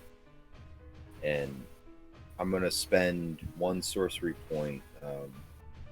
That's all it takes. Or is it 2? Yeah, no, it's just 1 sorcery point and fill, or at least around Bernard and now the wizard, not really Vlad. That special darkness, and then Vlad's just gonna pop up, and then the darkness will dissipate. Your magic is very strange. It is, and don't think you can blind me. I would never try to blind you. This is merely how I move. I understand, but I can see through it. If so, just know my host is oblivious to me. He believes me to be a dream, a fleeting nightmare, something that once was. And he's gonna sort of walk around this room and then walk at the barkeep. Oh, frightful thing. Such a What Hello, dreary fake. world. Such a dreary world we've ended up in. And what exactly are you? It's not important at the moment. He's an What are you? imposter. The wizard just looks over at him and waves a hand, and subtle spell banishment. Pop. Yeah, squeaky noise. So, what are you then? You don't seem like the rest of these apes walking around. Another denizen of the world, though. I come across my powers in a different manner than you do. Well, powers are what you take. Exactly would my seem. line of thinking as well. I have a proposal. It seems we have a mutual enemy. This one, Pollux. He wishes this host harm, and I'm afraid I can't let that happen. I wouldn't You want to see- let that happen either. He's trapped, and I'm trapped with him, and, well, not necessarily him, it's this arm, and he just lifts the mechanical arm. This holds quite a bit of value. He's unaware of. What exactly is the arm supposed to do? It's an arm. It doesn't do anything special, but from where we come from, it's complicated. Then what sort of value does it have if it doesn't do anything special? It's what the arm holds. By complications, I don't mean difficulty. It's intricate technology. I'm sure you wouldn't understand it at the moment. This What? Does it hold some arm sort of contains- message? No, contains me. Is that I- right? Reside inside this arm, unfortunately. How Well, did that come about? part of me. It seems that this buffoon has a penchant for breaking into places he doesn't belong and stealing things noticed. that don't belong to him. I've noticed. Yes, well, it seems this last fuck up ended us here. I dreamed of freedom, never did I hope to be free in such a place as this. I Well, hitched a ride and I picked the bad horse in this race. well, if you want to get back to where you came from, or somewhere like it, stick with me. That was my hopes. I've noticed you are wishing to leave here. That's the Perhaps. idea. I don't know if your eyes have noticed, but this place doesn't have much longer. No, indeed it doesn't. Such a dreary place, and as dirty as this is, I wouldn't give it longer anyways. Next time you find yourself doing that, and he's just gonna point, he knows that you're taking over Vice, that thing right there. You know, say this one word. Drachme. And I will be around. I'll keep that in mind. But I will put a stipulation on this. Whenever we pass by, and he's gonna lift up the arm, and it's gonna like display a projection of one of the, those old computers that you've said we've been seeing, Mark. He's just gonna display one of those. Next time we're near one of these in particular, I can work this. Oh my god. Sure. I'll keep that in mind. Oh my god. And with that, he's gonna. Well, I'm glad that wasn't difficult. See, things are fun when we're all on the same page. Well, Exactly. in the same bit rate, should I say. Ha! And with that, he just snaps his fingers, and the darkness starts from him, and then swallows the room, and then he's just not in the room anymore. The darkness dissipates. With that, Bernard will give Vice back. And Lordban will pop back into existence. Oh, what? Oh, party's over. What are you looking at? What are you looking at? Nothing. Didn't mean no offense. You might want to get some rest. The I night's planned coming on it. I planned on that. Vice will head back up to his room. About halfway up the stairs, he says, "Can you feel things when he does that to you? Yes. Do you remember it all? After a while. Comes back in your dreams, don't it?" I'd say that. Why? Nothing. I just think it's funny. Weird sense of humor.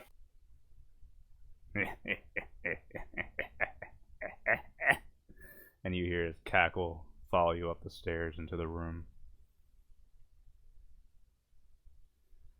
Vice will go back in and find somewhere to rest for a while. All right. We'll take a 5-minute pause. I'm going to hit the bathroom and then we'll continue. Yeah, All right. I'm gonna go refill my drink. I need some water too now that you mention it.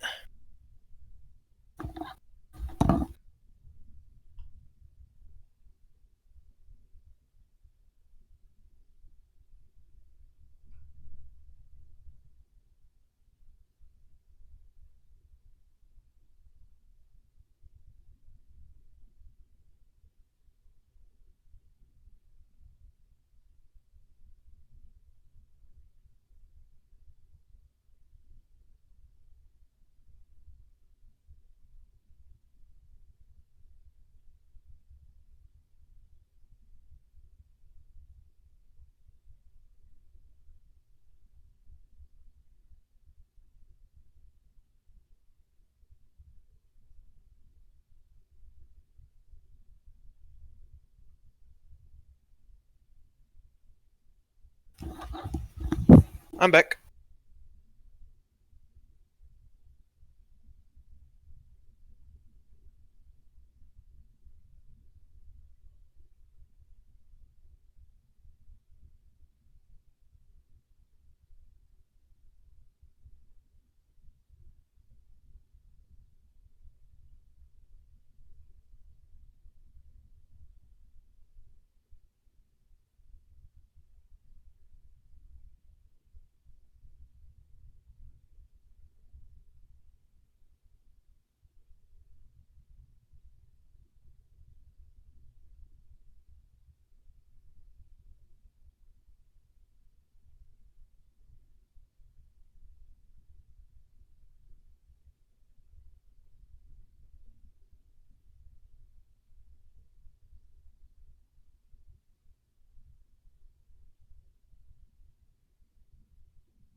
All right, I've returned. Hey. Yo. Yeah. The wizard came to Bernard with the deal. How about that, huh? Yep. Oh, that was perfect timing. Because I wasn't knowing when I would be able to make that deal. Because after pissing Pollux off, the wizard's like, yeah, I don't want Need to a die. need a new horse to hit your bets on. This buffoon keeps stealing shit and fucking our situation. Please help. Ellis, you are... I don't know. I introduced you. You're like Chemical X. Something you add. I add things to you, and things appear that I wasn't expecting or prepared for. I hate you so much. Listen, my friend. If you I'm see just glad any to be a part. computers, I can work them. And the GM's like, no. No, I never thought of putting that out there. But hey, if I this hear is a that. fucking advanced No. AI, All right. if this is an AI, You then- were there, Ellis. You remember when Farandor got taken to the north, don't you? Yep. I hate you. Saw that giant mammoth thing, and then the fucking cave, and he found a neat little computer. Yep. Well, Oh, notes. Sometimes they serve. I am so fucked. All right, that's fine. Let's carry on. I had a feeling that after rereading that and Farandor seeing that vision, I'm like, man, we haven't been there yet. Now we're here, or going there. Yep. Well, you do that. You go ahead and you do that, my friend. I was sitting there and I heard you say that, and my eyes went wide, and I'm like, I covered my face with my hands, and I just kind of slumped forward for a second. Mark's telling all of his buddies, "Hey, yeah, I'm writing this really neat story. Are you, Mark?" I heard you had some cool plot points. Mind if I help? I knew it because I kind of figured. I don't know. You'll see. You'll see when you get there. God damn you, Ellis. That's a whole new session we have to add. Fucks with Pollock successfully. Straight up. Subvert the plot. Straight up unraveling fucking Shadowrun shit before I'm ready for it. The Shadow Skid is in full effect. I don't know. I don't know. I don't have answers. Let's Who's just fucking gonna go. stop me now? Let's just carry on. Alright. I haven't even done my super crazy backup plan yet, so This isn't even his final form. this is not my final form. Fuck. You guys ever fucking... You know the first day of working out when you do fucking legs and shit, and your legs for like the next couple days are just No, don't murdered? even talk to me, dude. I did deadlifts Oh for the my first time in 2 months. My back is like pain and agony. So I've been working with my buddy again. I might be doing that again for work, which, I mean, fuck it. That's making me money right now. But I've been making him go on walks. Well, the other day while he was walking, I was like, all right, well, he walks kind of slow. I'm just going to start doing iron mics up the driveway. And I go there and back like twice. And I kept going back and forth from him to the mailbox until he made it to the mailbox. Oh my God. Like, I need to keep working out, but just fucking, I can't. My legs are fucked. Yeah. Ugh, I can't even fucking walk upstairs correctly. I woke up this morning, I felt like an old bastard with my fucking back just like tweaked out of its mind. I hate it. It's never my upper body. I can do any type of upper body exercise. I'm never sore, but my legs, I don't know what it is. And it's like, I don't have like bitch legs either. I have like fucking oaks for fucking legs, but I guess I just can't fucking do that shit anymore. Alright. Are we good? Yeah, I'm ready whenever. Vice. At the middle of the night, you hear a tapping. Vlad, you hear it too. You hear a tapping at the window of your room. As you look up, you can see a black crow sitting on the outside windowsill, tapping at the glass. Now when he sees you look at him, he cocks his head and stares at you, and then takes off into the air. The half moon rises. I suppose that's our call. That wasn't good. Siam and Renee are up. Quickly, Siam grabs his mask and a silver blade and says, "Alright then. Let's go out and meet whatever's waiting for us." I grab my sword and start to move. Yeah, Vlad's gonna hesitantly move towards the door also. Let's roll initiative. Oh boy. Where are we at right now, like in front of our rooms here?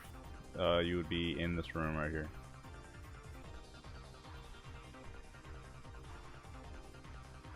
What is mine? I'll just Oh. put Siam up here. Oh wait, got no, you're taking 4. care of Siam. No. Yeah, 10. Yeah, hold on. Let me Renee got 25. Cyan is a plus 8. Or plus 4. 15.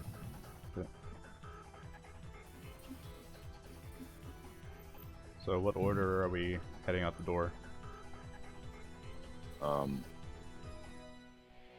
Vlad is going to move hesitantly after Siam. So he'll be after Siam. My question is, who's out the door first? Probably should be Vice. Yeah, I was about to say our Alright. tanky boy. Resident tank. This Vice, you... let's go ahead and put Yeah, Siam's down. D for dickhead. E for evil. If you crack open the door, you can see... First, you look down the hallway and you can see one of the demons. They're crawling up the step. It looks like a pale, emaciated man walking on all fours, but his head's got decrepit fangs that reach down over his chin, and his eyes are pure black glazed over, and he tilts his head at you and jerks erratically. As you pop open the door, Vice, you look down the other end of the hall and you can see another demon has just broken in through a window at the far end. Floor band's nowhere to be seen. You can see a couple of them crawling around the lower floors. Alright. Let's go ahead, and initiative will be... Renee is first. As you see this, you can look back and maybe tell everybody what you see. Renee's going to act first. The demons at the top of the stairs seem to be aware of you. Alright, let me see if Renee has any good preparatory spells here. Not particularly. So, she's going to... I think what she's going to do is she's going to move... I'm assuming these are 5 feet squares. Yeah. Move, kind of poke out the door, fire 2 shots here, and then kind of duck back into the room for cover. Alright. She's going to shoot at that one by the stairs. I think it was plus 8, right? Yeah, plus 8. It's 27 and a 12. 12 doesn't hit. So that's going to be 1, 2, yeah, 10. It's 5. 9 damage to that one down the way there. Alright. An arrow flies into its chest. It lets out a blood-curdling screech, and then Renee ducks back inside. Well, that's not pleasant. Siam will be up next. Alright, yeah, Siam's gonna slip his mask on, and then he's gonna sprint down 5, 10, 15, 20, 25, 30, 35. He's gonna sprint down and start engaging with this one. Yeah, he has 35 speed. Okay, cool. Yeah, he's just gonna start swinging his sword at it. So, a 20 and a 16. Both will hit. All right.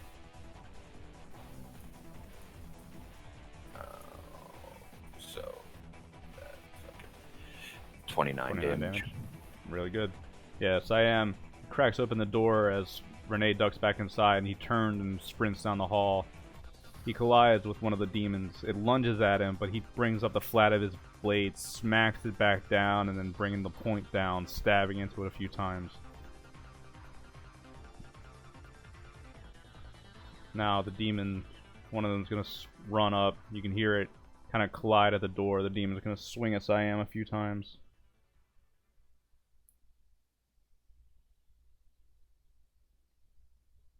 Siam's only going to take 12 points of damage as the thing gets back.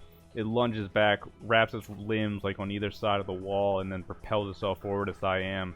Siam goes tumbling back, and they kind of lock into a grapple as the thing claws at him.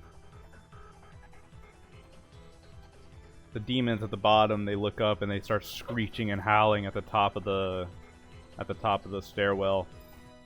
outside you can hear some kind of rumbling noise. It's like some kind of heavy footsteps. The walls shake. Vlad, you're up. Alright. Yeah, Vlad is going to... I've got 40 speed, so 5, 10, 15, 20, 25, 35. Yeah, Vlad's just going to go ahead and run past this demon out to the hall here. It's probably going to take an opportunity attack at you. I have mobile feet. Alright. Yeah.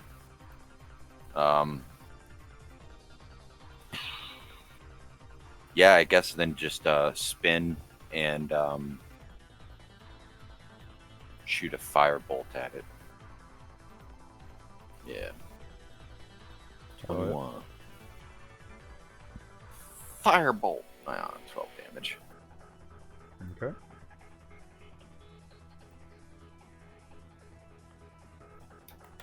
Vice, you're up now as Vlad ducks out the room, takes a quick shadow hop to avoid getting swung at, and then he comes down the center of the hallway, turns and fires a firebolt. You can see the thing still kind of staggering from the shot. It's your turn. Vice is going to take a few steps back and then take 2 quick steps, put his boot to this door, and as it flings open, he's going to use the momentum to slash into this demon. Got, let's see, 31, 26, and a 23. All 3 will hit. That's going to be...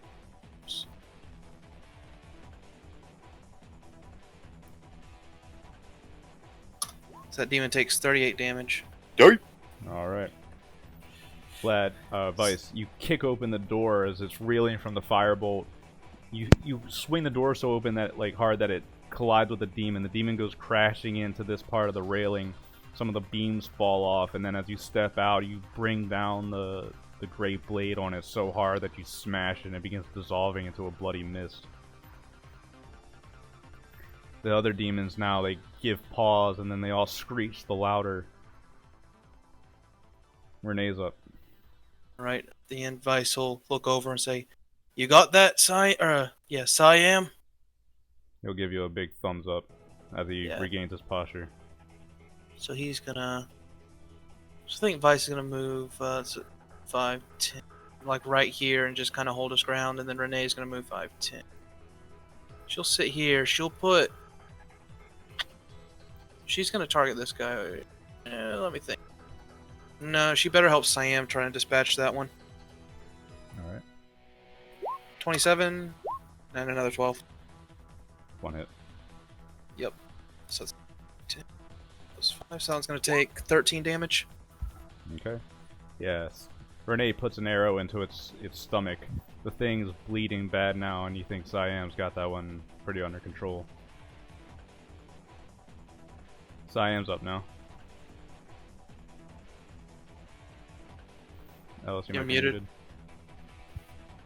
Yep, Siam's gonna keep swinging at this thing. 21, 23, nice. This is round 2, so he both hit, but he attacks with +10 after round 2. Okay, yep. Wow, 20 damage. 20 damage, alright. Yep. As the arrow collides with the thing's stomach, Siam gives it a kick to the chest. Before it has time to scramble up, Siam just drives a silver blade so hard through it that it actually kind of posts through the other end of the wall. And then he pulls the blade out and the thing begins to dissolve. What's the height between this drop right here? Like how much, Would be how far about down is the drop? probably about 15 feet. Alright, yeah, Siam's just gonna hop over the edge Make and a land down here then. make a athletics check for him. Is he proficient in athletics? Yeah. Okay. That's strength, so +8. Nice. Fucking nat yeah, 20. Siam, he flourishes, he drops down. Movie scene. Superhero landing. The coolest superhero landing that Siam's ever done. And He stands up, flourishes his blade, and even the demons kind of quail before him. That will be his turn. With that, two of the demons are gonna sprint towards him. One of them's gonna climb up and begin scaling up the wall. And when it reaches the top of the landing, it's gonna fly out and lunge at Renee. Vice, as you're standing at the top of the landing looking out, you can see through one of the windows there seems to be some kind of electric spark moving past one of the windows on this side. It quickly fades out of view and you can still hear the loud footsteps pacing back and forth. You think there's a couple of them, but you can't be sure what's going on. Something's out there. We need to deal with these ones quickly. Vlad, you... Oh wait, hold on. Siam and they need to take damage. Okay. Or get hit, maybe.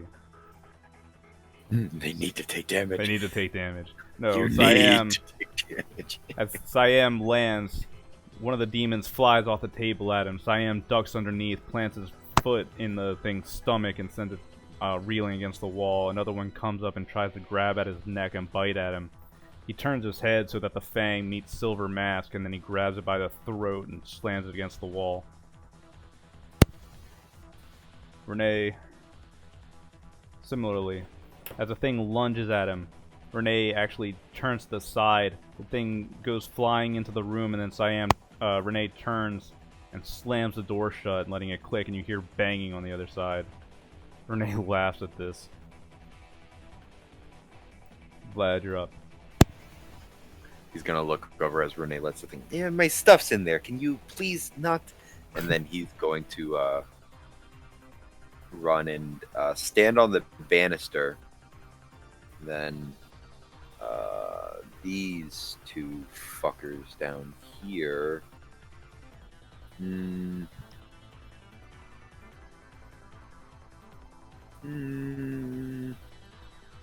Okay. Yep. All right. I'm gonna do that then. Doesn't say I can't. So I am going to at first, as a, yeah. What am I saying? I'm going to quicken spell. So that's 2 sorcery points, I think. Hold on.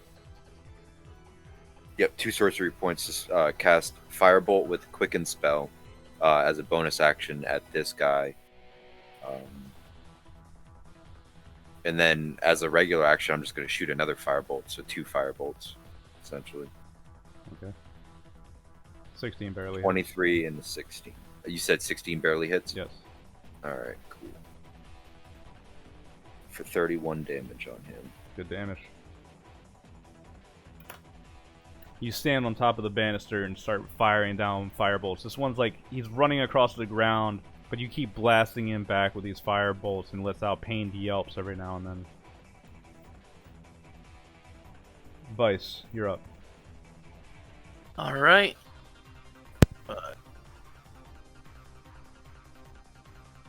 Third. So I think I'm going to actually use a dash action this turn.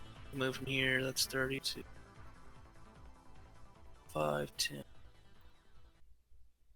20. I'll kind of put myself in the middle of the room here. Alright. As you dash down, Vice, you run into the center of the room, but then you stop. And suddenly, you feel pounding, like vibration on the floor. And then you start hearing crashing above you. Beams of wood and stone begin falling all around you. Let me make a couple... Just assorted debris falls all over the tavern. And suddenly you look up and you see a massive face staring down at you. A huge giant, lumbering with a big beard, blue skin, and bright red eyes, is staring down into the tavern from above. It just wiped away a good portion of the roof to get at you. Get off that second floor! Yeah, and don't have to tell me anymore. And Vlad's gonna look. We really expected to kill that thing? I'm gonna kind of make sure my arm's ready to fire and say, yeah, we are. Renee's up.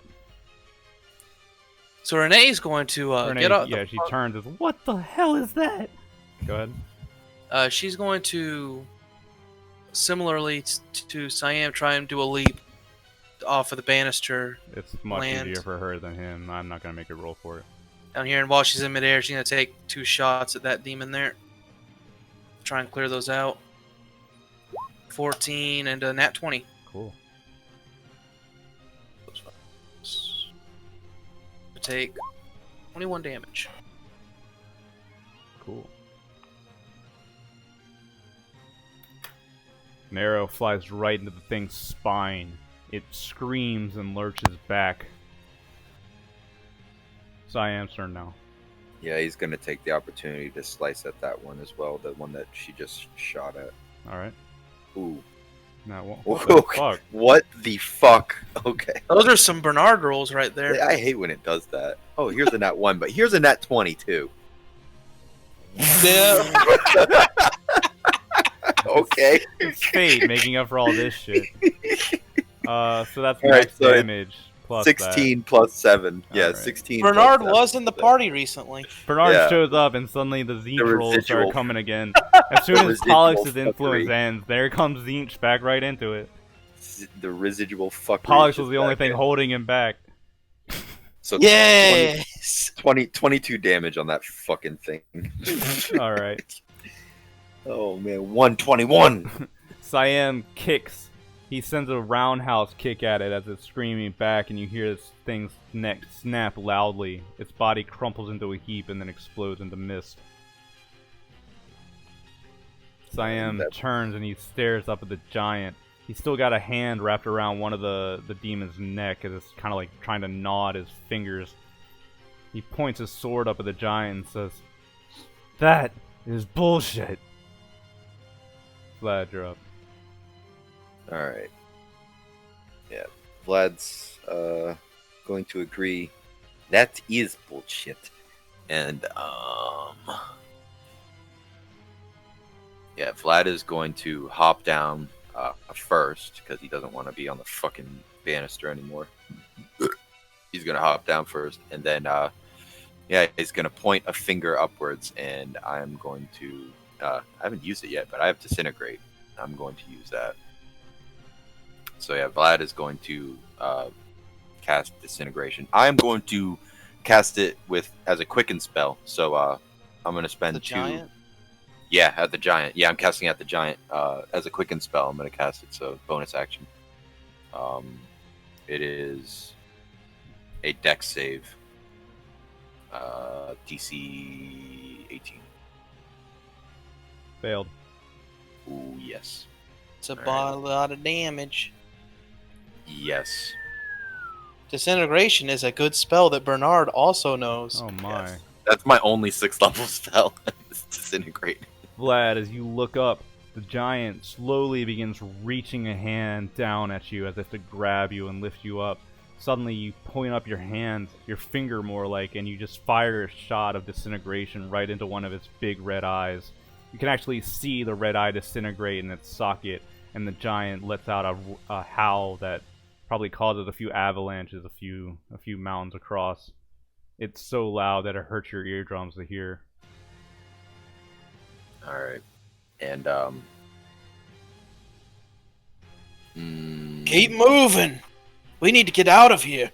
Vlad agrees, and because I still have the action, I'm going to point at the giant again, and I'm going to cast reverse gravity on like the roof, the roof of this inn. Since the giant's like standing over the roof, right? Yeah. Yeah, because it doesn't. I'm not casting it on the ground level. It's going to be above us, so we could run under it, hopefully. I don't understand. What is that gonna do? I'm reversing gravity on the giant. So at 50-foot radius, 100 feet high, everything falls upwards, save to grab hold onto something solid. Oh, okay. Alright. Is there a save for that, or it just happens? Dex save, DC 18. Nat 18. I'm not lying to you. An actual Nat 18. Ooh. And I guess just the roof then. Everything. Alright, so the roof, roof, it the roof just starts takes off. flying upwards. Yeah, like debris flies into the giant's face. The giant's too big for that kind of shit to work, though. Everybody run. We only have but a little time, and Vlad's just gonna fucking book it. I've got 40 speed. Yep. All right. So you make Is it the to door open or closed? Closed. Is there a shadow near it? Yeah. Can I see a shadow outside? Not with Oh, wait, the- never mind. I already did action and bonus action. Never mind. My Yeah. movement is all I have. Yeah, Yeah. it's my turn. All right. Vice, you look up and you can see suddenly every single beam and board of the roof suddenly starts begins peeling flying into the air upwards. and flying around in a vortex like tornado. The giant screeching and howling as its eyes burned out of its socket. It's your turn. I'm gonna look back to the others and say, "Make a run for the door. I'll cut us a path." 5, 10, 30. I'll run here, and I'm gonna slice at that demon. Be 20, 20, 16. All three hit. He's gonna take 44 damage. Yeet. Run for the door, Vice says as he makes his way past Vlad. You stand back and you let Vice just run up and obliterate one of the demons that you passed. He just brings down the sword and cleaves its head off. So I am still dealing with his, but it's not going to take any damage from that. With the door still closed, the giant now, he's going to bring down a massive fist. He passed the gravity save, so his massive fist is going to come down and slam at Renee. Renee needs to make a dexterity saving throw. Alright. She should be alright at those. I need to look and see what that is, though. Yeah, she should have proficiency in that. Plus 8. Only 11. Okay.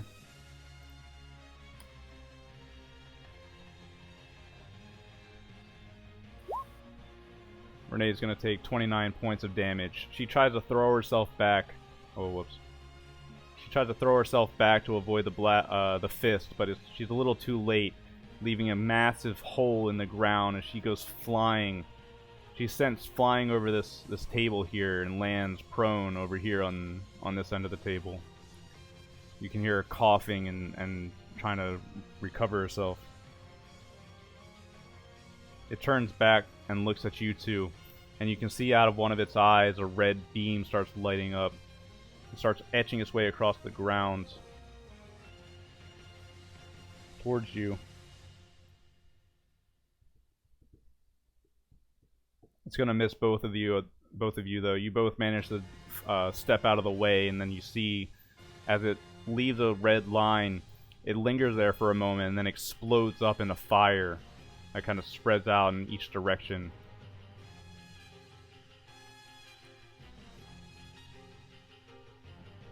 It's Renee's turn now. She's prone. Alright, she's gonna stand up. 5, 10. You want to move this far. She's gonna try and help Siam deal with that one, so they can get the hell out of there. 27 and a 20. All right. I have for 18 damage. I don't think that one's been touched yet. So, 2 arrows fly into its side. Siam's still grabbing it by the throat. Siam's up. Alright. Vice is just gonna call out, "Just leave it! Run!" Yes, I am gonna do just that and dash action. 5, 10, 15, 20, 25, 30, 50, 55, 60, 70. So he can get a little bit outside the door. That thing will get an opportunity attack. Oh, okay. Yeah, Siam's just gonna dash right past it. Siam's gonna take 8 points of damage as it claws at his side as he runs by. Alright. As soon as Siam ducks through the door, though, he smashes through the heavy door and pushes it open. And I'm gonna pause the music for just a second. I'm gonna throw this happy image Hmm.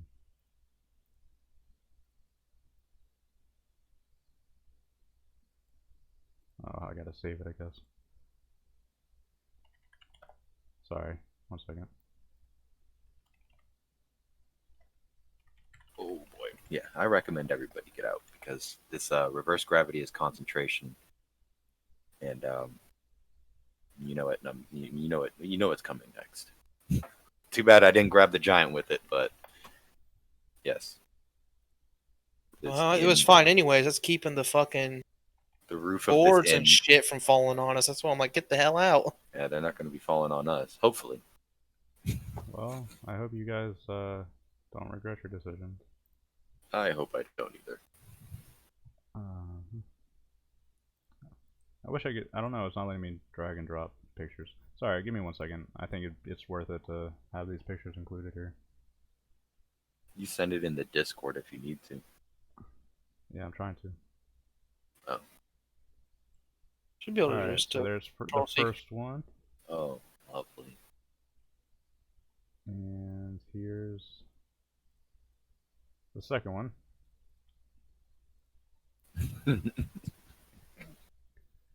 And ladies and gentlemen, it's time. Diabolical Digimon.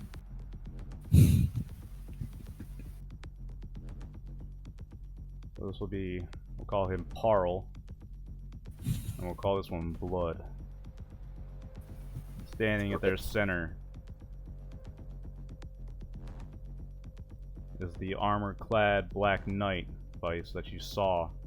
Siam steps out in the open and sees on his right-hand side a huge, massive beast constantly emitting electricity with a skull and face and hair sticking up. And on the other side, you can see a blood-starved beast, skin hanging over its body, and it prowls back and forth, sniffing, staring at the entrance. And then you see the black-clad knight, and he points out a hand to Siam as he steps out, and Siam takes a few steps back.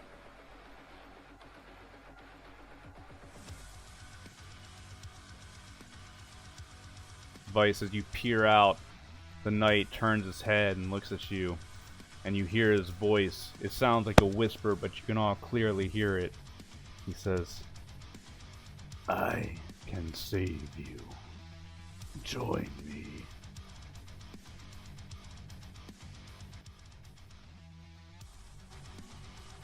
He's talking directly to you, Vice. Save me from what? Living?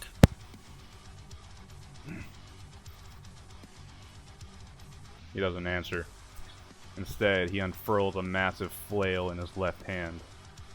He lets the head drop onto the snow. I was gonna actually had this idea earlier. Fuck it. A little bit of a retcon. Standing in front of the knight that you just noticed, or not standing, more like kneeling. You can see him, Vice. You all see him. There's Eckerd, the Blood Knight, on his knees with his hands bound. You can tell that the knight brought him here to make a show of him. Suddenly, the knight, in his black helm, he reaches out a huge spiked gauntlet and puts it over Eckerd's head. Eckerd's eyes lull over you for a second, and you can see the knight dig his fingers into the Eckerd's skull. You can see suddenly it's like all of the life and blood is being drained out of Eckerd. And he lets the body drop, a mere husk, in front of him. A show to scare us. You'll have to Didn't I get rid of that guy once already? Well, Not in this timeline. He's talking about Eckerd. Yeah, not in this Blood, timeline. blood. Okay. Oh yeah, that's right. I forgot. We fucking wreck on that. Vlad, you're up. Cool. Everybody needs to get away from here. And Vlad's gonna step out. He's still holding concentration on gravity, but I can Yeah, Vlad's gonna quicken spell again, and cast 2 fire bolts, one as a bonus action and one as an action, at the. I think doggos need to go first. Yeah. You said this one's the lightning one, correct? Yeah. Okay, yeah, he's gonna shoot him at the lightning one, or perhaps just one of them. 25. Just one. Or 12 and a 25. All right. Oh, nice. Very decent. 23 damage. All right. I'll go ahead and mark that on.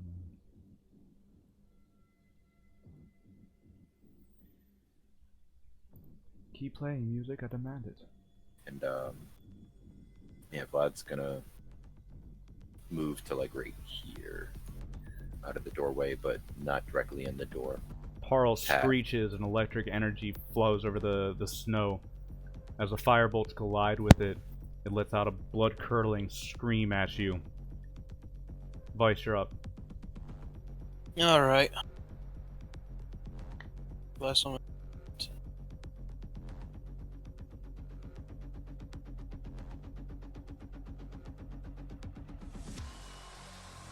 Vice is going to move right there.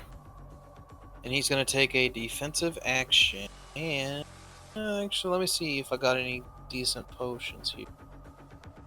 You know what? Vice is going to down the potion of rage. Oh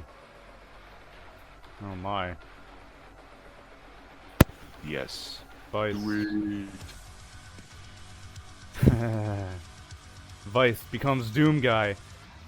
Vice, you down the rage potion, and suddenly your eyes begin turning red. You see red. All you want is blood. You want to rip and tear. You take a defensive action in between the two beasts, and the knight stares you down. Rip and tear. Come on. If you think taking me down's gonna be as easy as him, then you're in for something else. As you say this, the blood-starved beast charges across the snow at you. It lets out a massive scream and then dives into you. Make a dexterity saving throw. Alrighty. Dex save. It's just +2. Just an 8. Vice, you take 13 points of damage, and then... Is this physical damage? Yes. Alright, so I have that because I'm raging, right? Yeah. So Yeah. turns into what, 7 or 6? 6. Okay. And then, since you're taking the defensive action, after it lunges at you, you manage to just stand there and take the blow. You kind of bring up your great blade to catch one of its claws. You don't even notice that one of its nails is ripped into your arm.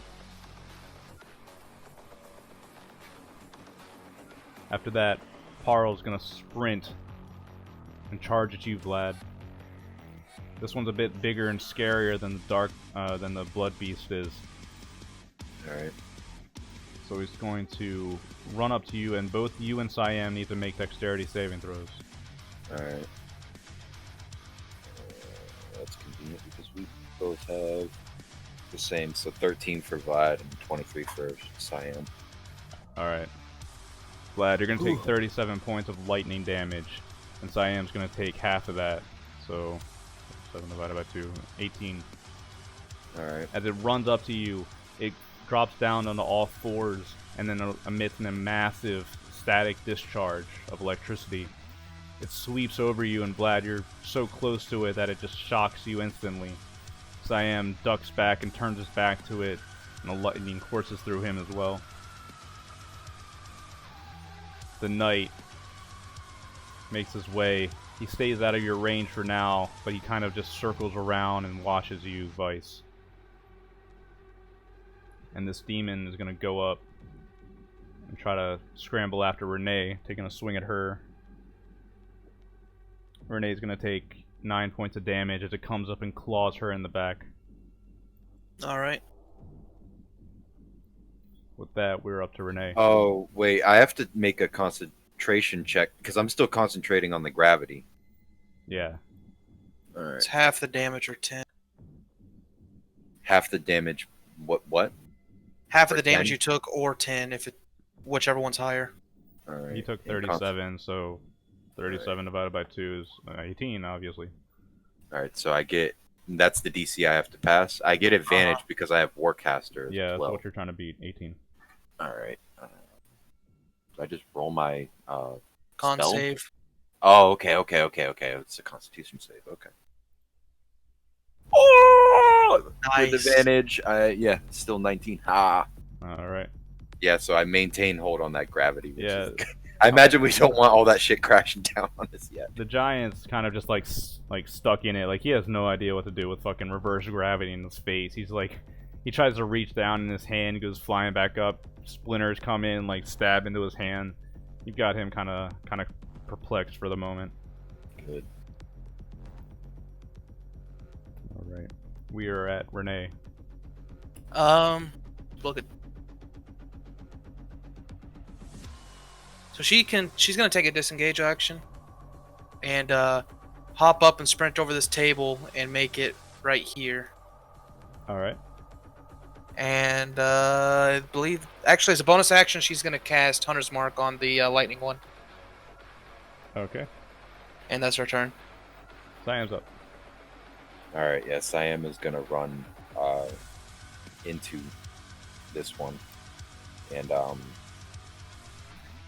don't know. Look over at Vlad and say, "Get away!" And all right, his smoke orbs are an action. Yes. Yeah, so he's gonna throw a smoke orb down at his own feet. You know, drop it in between the two of them, so smoke kind of begins to fill the area. Vlad's still stuck in it for the moment, but All right. kind of give him or Siam the advantage, or at least I hope it does. It'll keep melee attacks at a disadvantage so long as Parl stays in it. Yeah, and Siam can see through the smoke, so his attacks won't be at disadvantage. So Correct. that's kind of my hope. All right then. Vlad, you're up. All right, yeah, Vlad is going to because he's holding onto this wall. It's Or is that nighttime against the outside, wall? isn't it? It is correct. Did we get attacked that night? Yeah. Yeah, so, the half moon is hanging high in the sky. All right, yeah. As soon as Vlad feels like shadow, he's gonna go ahead and out here. Like, are there any shadows like anywhere like out here or? Yeah, I mean it's darkness. It's dark time. All right, This is your element. Yep. So Vlad's just gonna zoof over here, and yeah, Vlad's releasing concentration on everything that was caught in that gravity well, in hopes that it's gonna come crashing back down on the inn and the giant. Yeah, as soon as you do, the whole roof that's been flying around just crashes down. The giant. It went up at least 100 feet, so I'm hoping that momentum brings with it some oomph. Well, I'll tell you what it does do. It completely destroys the inn. Good, that place is fucking fucked anyways. Yeah, so the giant, like, he's half buried, like, he's hunched over, half buried in the rubble. Alright, and I don't think that's an action or anything to release concentration on my own spell. No, that's correct? a free Okay. action.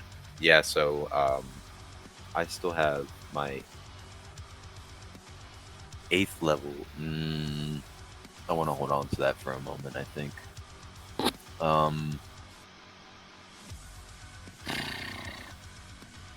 You know what? I am going to look over at Vice. Vice is fucking hulked out and roided out right now, but he needs a little extra oomph for this battle, I think. So I'm going to pull out the scepter and use the last charge of haste Oh my god. on Vice. Well, that's a And Vice, you are on I speed get and 2 cocaine. attack actions? yes, Dose attack actions in Uno turn? yes. That's not fair. Is that what that's- that does? Yeah, It gives you haste 2 roll- actions, doesn't it? Yeah, it gives you 2 actions, but you only get 1 attack, One so you weapon wouldn't attack get. only. Yeah, you wouldn't That's get all of fine. them. But that's 4 weapon attacks for you. That's fucking great. Or 3 weapon attacks and something else. Yeah, and as a bonus action, I'm gonna another quicken spell, 2 sorcery points. Fucking shoot firebolt at this one now, I guess. Oof, 14. Alright, that's not enough. All right, yep, that's my turn. Vice, you You are both raged out and hasted, so now you're basically like flash stepping around the field. You're so enraged that it's like someone else Vice has has just taken turned over. into a You Final become a Fantasy demon. character. You've become a demon almost. You're up. Alrighty. So Vice is gonna start swinging. Do I get any? That gives me like +1 to my AC too, doesn't it? Haste. +2 to your AC, doesn't it? It grants a +2 to AC, advantage Yeah. on dex saves, and additional Yep. action. That means my AC right Yep. now is 20. Yes. 17, 30, 15. 15 so doesn't hit. One hit here, dash around to here, slash, and then dash around to here behind her, kind of repositioning and slashing. So that's 2 hits, right? Yeah. 6. Look, 2, 46. 46 plus. So it's going to take 23 damage from that. Then I'm going to jam my gun arm into it. And kind of blast, because I Vice, should be able to. Well, never mind. As you're doing that, you see the knight back here. He's going to take a reaction to lift his hand up as well and point it in your direction as you do this. Okay. Trying to catch both of those 2 things, so they need to make, I think. Alright, you're not firing at the knight. Never mind then. Nope. Pointing it at the. Trying to get both the dogs in it. Gotcha. Both the beasts. Nat 17 and a Nat 4. Alright, the AC is. Let me find it. The Bloodstar Beast is going to pass this one. Okay. Where was the fucking gun arm? Oh, there it is. Yeah, so DC 17 dex save for 70-10. Is it half of that on a fail, or Yeah. do they just... Okay, so I'm gonna roll 70-10. 46 damage. And then, I'm gonna action surge. Yes. Oh my god. Yes. This was what I was hoping for. Oh Vice my kill 'em all. god. Yes. Yes. No. Yes! And with haste, does that give him another attack action if he action surges? I used the extra action for Oh, my okay. gun arm. Okay. So No, I'm talking about again though, No. wouldn't it? Because, No, oh, I okay. think that's just a one and done Alright. thing. So that's gonna be 12 plus. That's what I was 7, hoping for. Plus 9. Oh, god. So it's gonna take 66 damage from Yes. that. So as I just Omni Slash this thing. Yeah, you Omni Slashed it like Vice. You're like leaping up in the air and bring it down. You're literally like a Final Fantasy character. You're flash stepping around the beast, swinging your massive blade like it's a butter knife. You're swinging into his joints, cracking bones, leaping up into the air like 20 feet, and then bringing it down on his head. Jesus. This is Vice Prime right here. This is. I think this might be Final Form. Holy this shit. is Final Form Vice. How much total damage did the Bloodstar Beast take? Did it pass the save? Passed It the passed- So blast. that's gonna be 66 plus 23 plus 23, So, 40. So 89. 46 plus 66. Yeah. No, 46 plus No, 80. 46 times. 112 total. Yeah, 112. I just calculated Wouldn't it. be 23 plus. Yeah, but 23 plus Oh, yeah, 23 yeah. because that's what he did. So weapon I had Oh, okay. the first 3 attacks did 23 So as how much? well. How much total? I'm sorry. 112. Oh my fuck. Wow. So Yeah. is Vice just like, you know how fast Daoji goes? That's basically Vice right now. Is he just like like fucking Cloud Strife just zipping around Omni Slash? Literally Omni slashing the beast. I never saw this coming. Holy shit. Wow. Alright then, that's Vice's turn.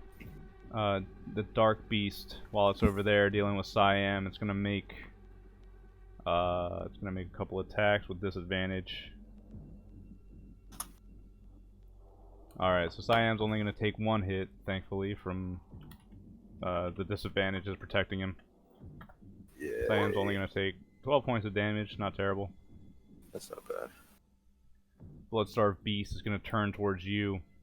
And as you fuck it up, this thing actually... It's supposed to do something at 2/3 of its health, but we dropped to 1/3 already, so let's just go ahead and fucking get to that. Let's just go ahead. Basically, Vice in the Discord. Pure bloody Yep. rage. Yep, no, seriously. I was just watching Advent Children last night, too. Great movie. It is. It's pretty good. Yeah, you're literally doing that. So, Yes. Vice, make a Constitution saving throw. Alrighty, let me double check what that value is. Pretty +9. Nat 20.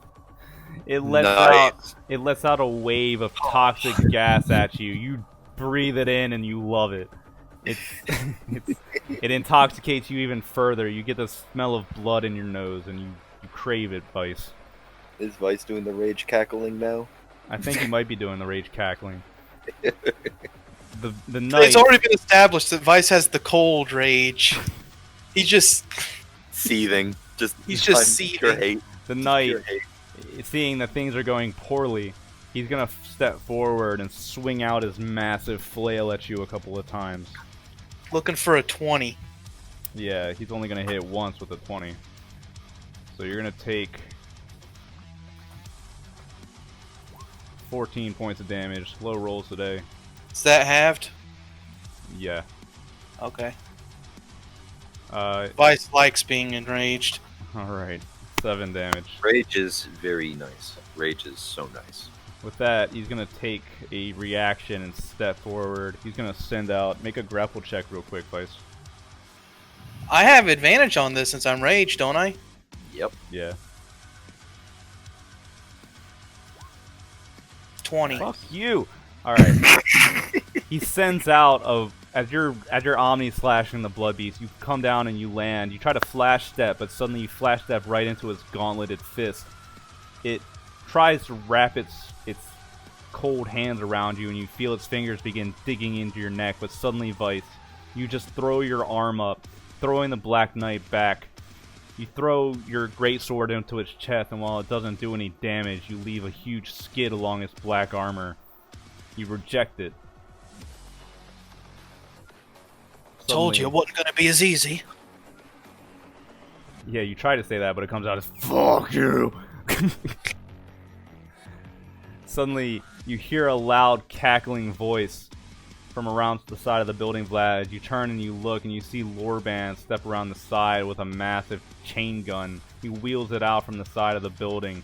You can see the ammo chain just running all the way back to the side, and you hear him laughing, say, "Tonight, Lorban joins the hunt." Cool. I take back what I said. If you're helping us, you're a pretty cool dude. And as you say that, suddenly flashes of light and loud explosions come from Lorban, and he peppers this entire area. Siam's forced to drop down to the ground as Dark Beast Parl eats a huge amount of chain gun blasts. Yeah, Vice throws the fucking his sword up in front of him to try and block some of that. You have to step back as some of the chain gun blasts bounce off of your blade. The knight's forced to step back as it bounces off of his armor, and you can see little pockmarks of blood shooting up off the blood-starved beast, and all you can hear is Lorban cackling. So, Parl's gonna take... Yeah, he's gonna take a good amount of damage right there. Jump him up to 45. Plus the damage that he took from the thing. That was, I can't remember what that was. It was 46 divided by 2. 46? No, yeah, but he took the full damage from it. Yeah, So because 23 that one failed. So Yeah, it's this one 46. took full. Yeah. 23 plus 46 plus 25. 95 damage is... It's gunned down by the chain gun blast. Similar over here, the blood-starved beast is going to take a good amount of damage too. And the knight, his armor manages to protect him. But you can see it's just forcing him back with the pure force of it. And now, back up to Renee. Alright, Renee is going to try and skirt along around over here and take a couple shots at the blood-starved beast. 21 and nat 1. Gonna do 6 damage. Piddly. Alright. How still, is that blood-starved beast looking like? Is it looking like it's on its last legs? It's not looking really good, man. Okay, awesome. I know. I don't know why I expect these things to last more than 3 turns. I don't know why. Maybe I need to give him more health or something. Yeah, I mean, with a chain gun blast and then Vice going full hasten, fucking rage cloud. It's insane. I don't even know how to describe it. I'm out of words.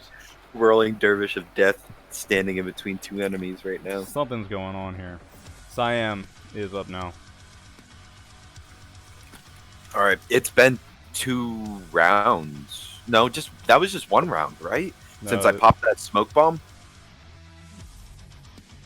Or did?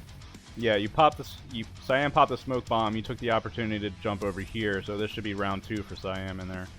Okay. All right. So he doesn't. Next round, he'll get the advantage. All right. He's just gonna start swinging at this thing then. He gets a +2 to his AC.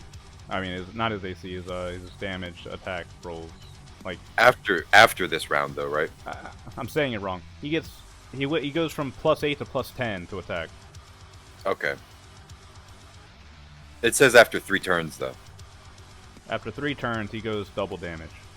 Yep. The second turn, he gets a bonus to his attack. Oh, okay. I see now. Okay. All right. Cool. Yeah. So he's just gonna start swinging at that. So 16 and a 23. All right. 16 is not gonna hit Parl, unfortunately. The 23 is. All right.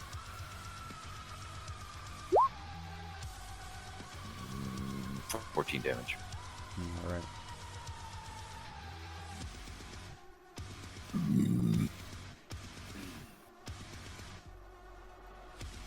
And that'll be his turn. He doesn't really have.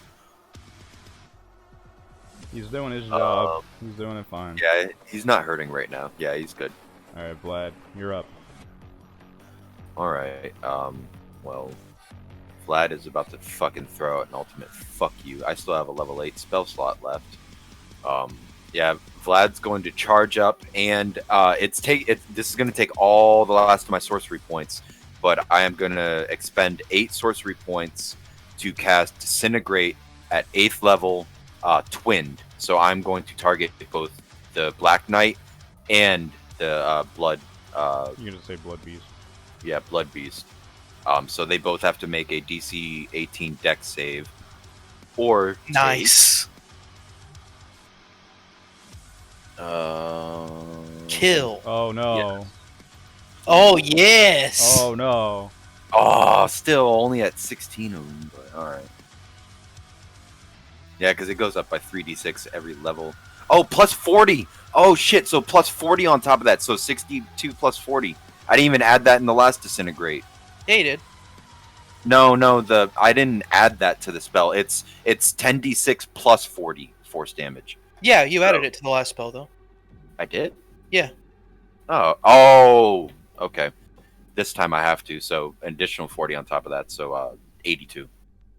All right. That's because I typed this one out. I didn't use my macro. So the Bloodstar Beast is gonna nat 1 it, and the Knight's gonna nat 20 it.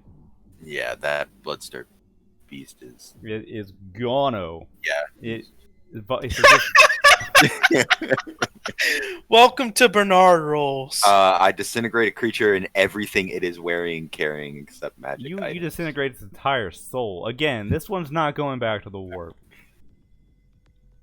You blast it so hard as Vice, you're flying around doing Omni splashes on the Bloodstar Beast. As you land, you send back the Knight, and the chain gun blast washes over you, and then all of a sudden, Vlad back there, you look over and you can see just temporarily like energy building up around him, and then he sends out one concentrated beam at the beast, and as he does so, the beast takes it square in the chest, reels back, lets out a huge scream, falls back under the snow. It's like just crashing, colliding. It tries to run away. It like drags itself across and runs into the tavern, smashing through the doors.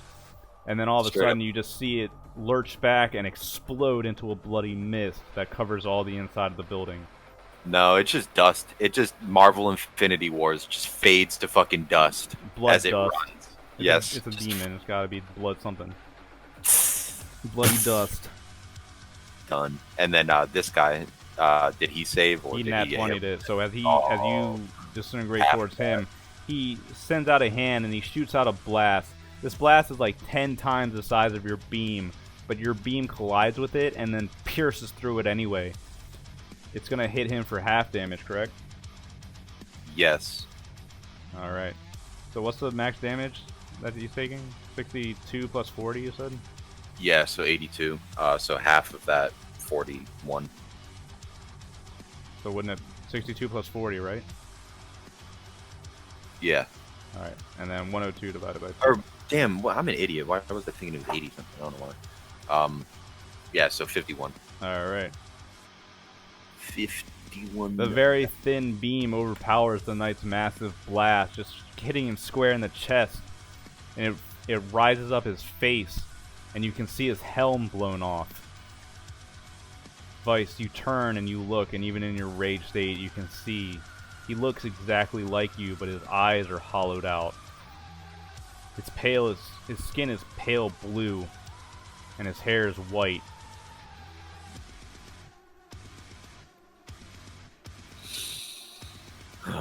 Vice, you're up. What kind of magic is this? I am what you could be if you accepted us.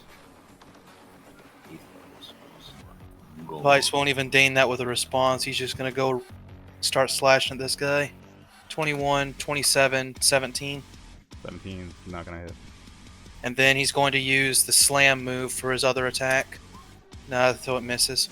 Alright. So the first two hits, he slashes in for 46 plus 14. 26 damage. Then he steps back and starts swirling his sword, kind of like spinning his sword around him clockwise to build up some momentum. And then uses that to throw himself in the air to try and use the slam move on this guy, but he's probably it doesn't land. No, he'll throw up his own flail and catch it with a chain as you try to slam it.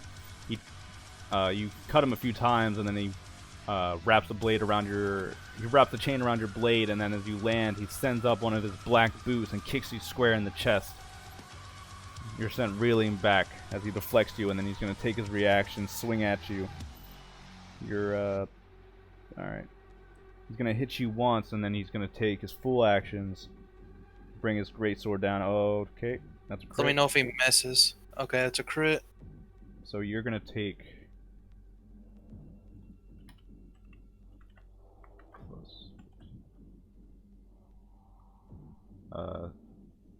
33 plus...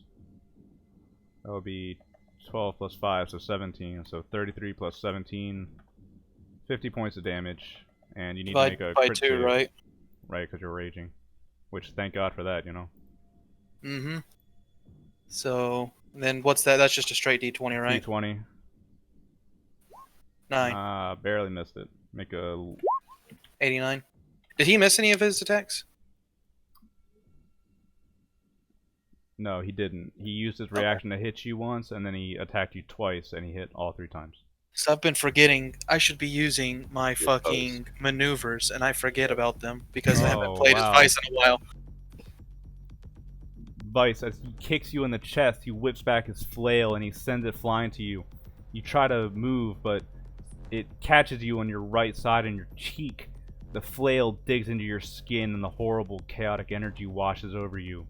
You take a horrible scar, which means you have disadvantage on charisma checks for persuasion and advantage on intimidation checks. Hey, that's the one that Jacques had. So now your face is kind of disfigured on your right side. Alright. With that, I believe it's Parl's turn now. Parl's gonna go ahead and try his thing. Parl with disadvantage, completely fucking it up in all ways. As like Siam's creeping through the smoke all around him.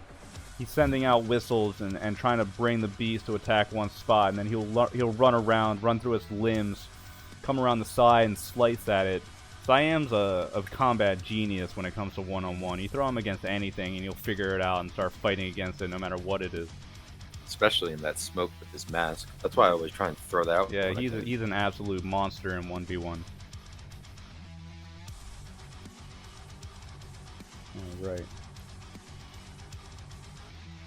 That'll leave Lorban, but he's as the gun smoke dies down, he's still cackling and he's run out of ammo, so he's gonna sit there and watch. You said the belt of ammo extends all the way back Yeah, here, he and used he's it all. He fucking shot it all. He's been firing it and cackling. The fucking gun's like red hot smoking. This He is did. fucking Morse's older brother, isn't it? Right. So. This is Morse's long lost older brother. All right.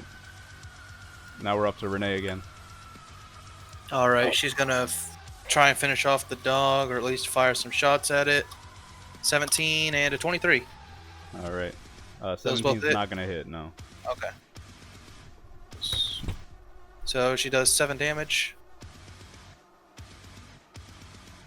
Oh, actually, I'm a fucking idiot. It should 7 damage plus a 1d6 because of Hunter's Mark. So 8 damage. Takes 8 damage. All right. Yeah. Which one, the knight or the parl? Sorry. The Parl. All right. 118.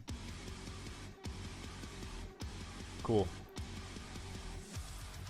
While Vice is standing in the middle of the snowstorm, going full Sephiroth versus Cloud on the knight, Renee stands back, firing blasts and firing arrows into Parl as Siam keeps it busy. Siam's up. Alright, yeah, Sam now is going to fucking start fucking this thing up, so hopefully.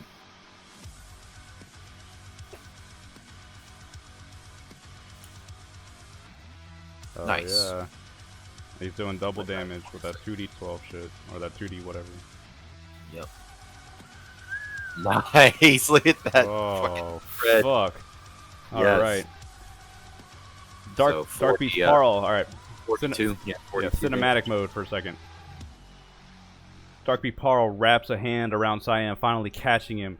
They go flying out of the smoke cloud, tumbling into the snow. Siam rolls for a bit and then stands back up. Silver mask on, silver blade drawn. He charges forward at Parl, slams down a fist at him.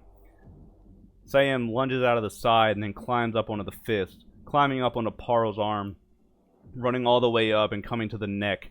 He screams and drives his blade deep into the side of the neck, and then twists. He throws himself up on its back, stabbing repeatedly at its neck. Parl screams and lightning streaks across it, all across the snow and all around the area.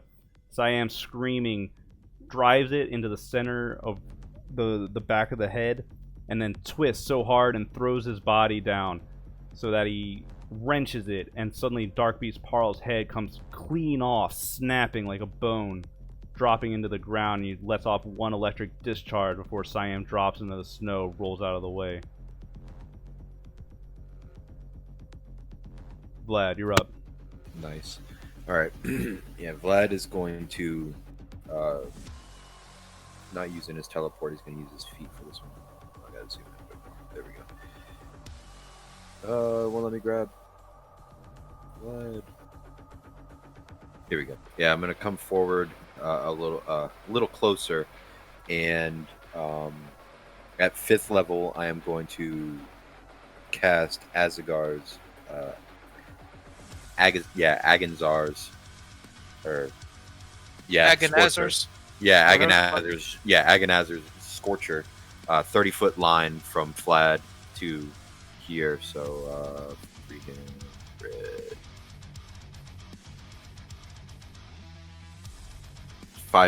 5 feet wide, 30 feet long.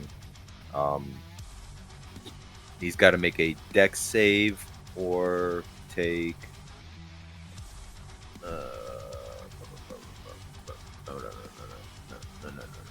Where's the fucking Scorcher? Alright, well. DC 18 dex save or take 7. Yeah, it's Um, Come on, Alex. yeah, hold on a second. It's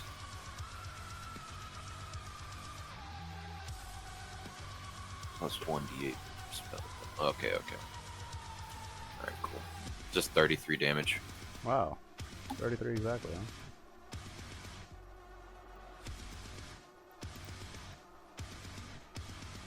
Alright, Nice. you send out the scorching beam, and it washes over the Black Knight, and he staggers back.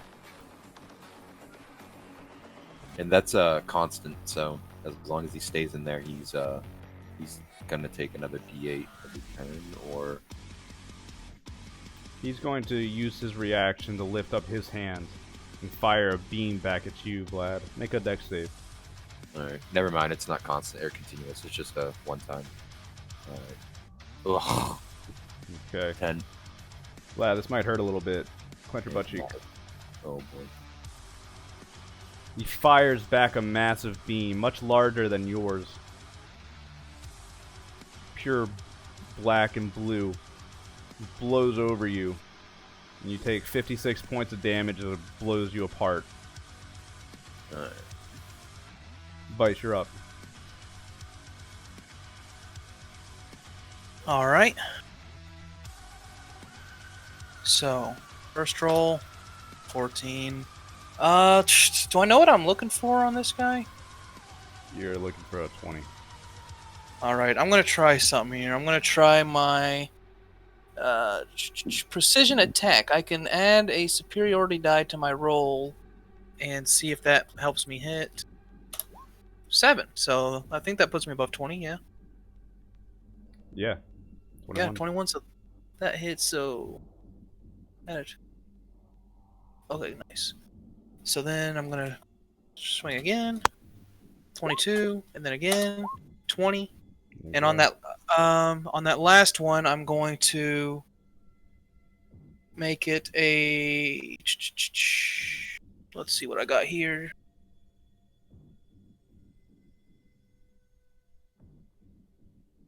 Yeah, here we go. Let's try to make it a disarming attack. So he needs to make a.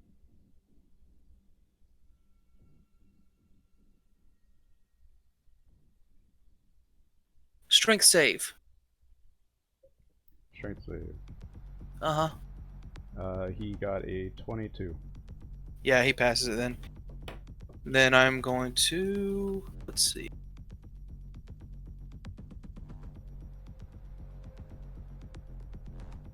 Yeah, so I'll go ahead and I guess I'll use just a swing again, just for with the 29. So that's 4 hits.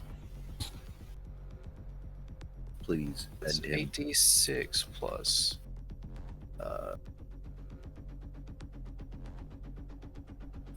47 damage. 47? Mm-hmm. The knight now. Vice, you quickly overpower him. And with Vlad coming at your side, even though he was blasted back, the scorching rays managed to put him off edge. You come up with your massive blade and slash repeatedly and wildly into him. Actually, I forgot to add an extra d10 onto that. 54. Alright. He staggers back. And the hollow eyes stare at you, Vice. It's your own fate staring at you, and you can hear his labored breaths now. He says, "This is your future. You're not me. Don't forget me." He takes a step back, and you can see a fiery portal open up behind him. He's going to use his turn to disengage from you and step through it. Quick question. Could I counterspell that portal? Fuck it. Yeah, go ahead and try it. Alright. So, make a DC 10 plus spell level check. So, my spell attack. Wow, 13. I don't think that's enough to overpower the literal god of blood. So, you try to counterspell it, and the portal flickers, but Suddenly, as you try to do that, Vlad, your mind is overcome. You see the brass god on his brass throne. You can actually see him in his citadel for a brief moment, his eyes staring directly at you. And if I was actually playing Warhammer Fantasy, I'd make you take an insanity point. Yeah. Vlad, as immediately as he's beginning to cast, just goes like fucking blank slate, just staring. Yup, you get a vision of hell. You see the dark god himself. The knight steps back, enters the portal, and is gone. Vice is sitting there with his gun arm ready. He was thinking about overcharging it, but decided against it. Send it into the portal of hell. Oh. And so it ends. As the half moon in the sky, you look up and it begins shimmering and fading. And suddenly you see normal stars above, and the snowstorm begins receding, I should say.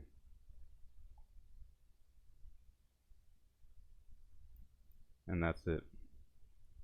Vlad's gonna walk up towards Vice, and as he's walking, he's just still blank-faced, seeing the fucking blood god, and then just collapses right in front of him. Renee runs up to your side, Vlad. Vlad. Yep. Vlad, are you okay? Vice will sheath his blade and I saw him.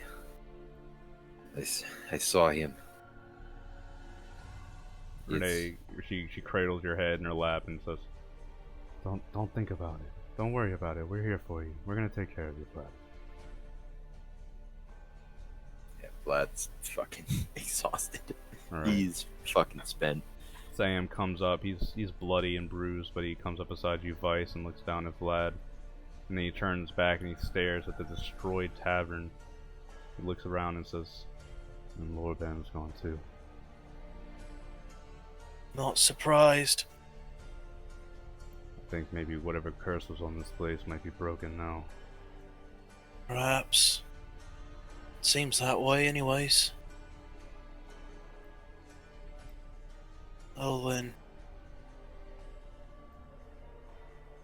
Renee looks up and she can see the sun beginning to rise up in the east.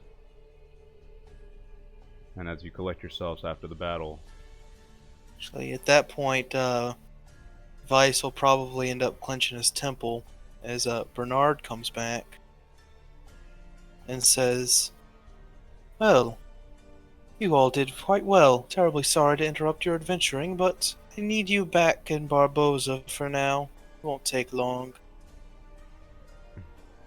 what about? About what? Why do you need us in Barboza? A quick meeting between everybody, I think would be in order. Besides, you guys never did get your food or other knickknacks. You'll have time to prepare yourselves and rest up properly. You know that inn never really existed, right? Vlad's gonna look up. Eyes still closed. I knew it. I say we go with him. He's got magic. We can trust him.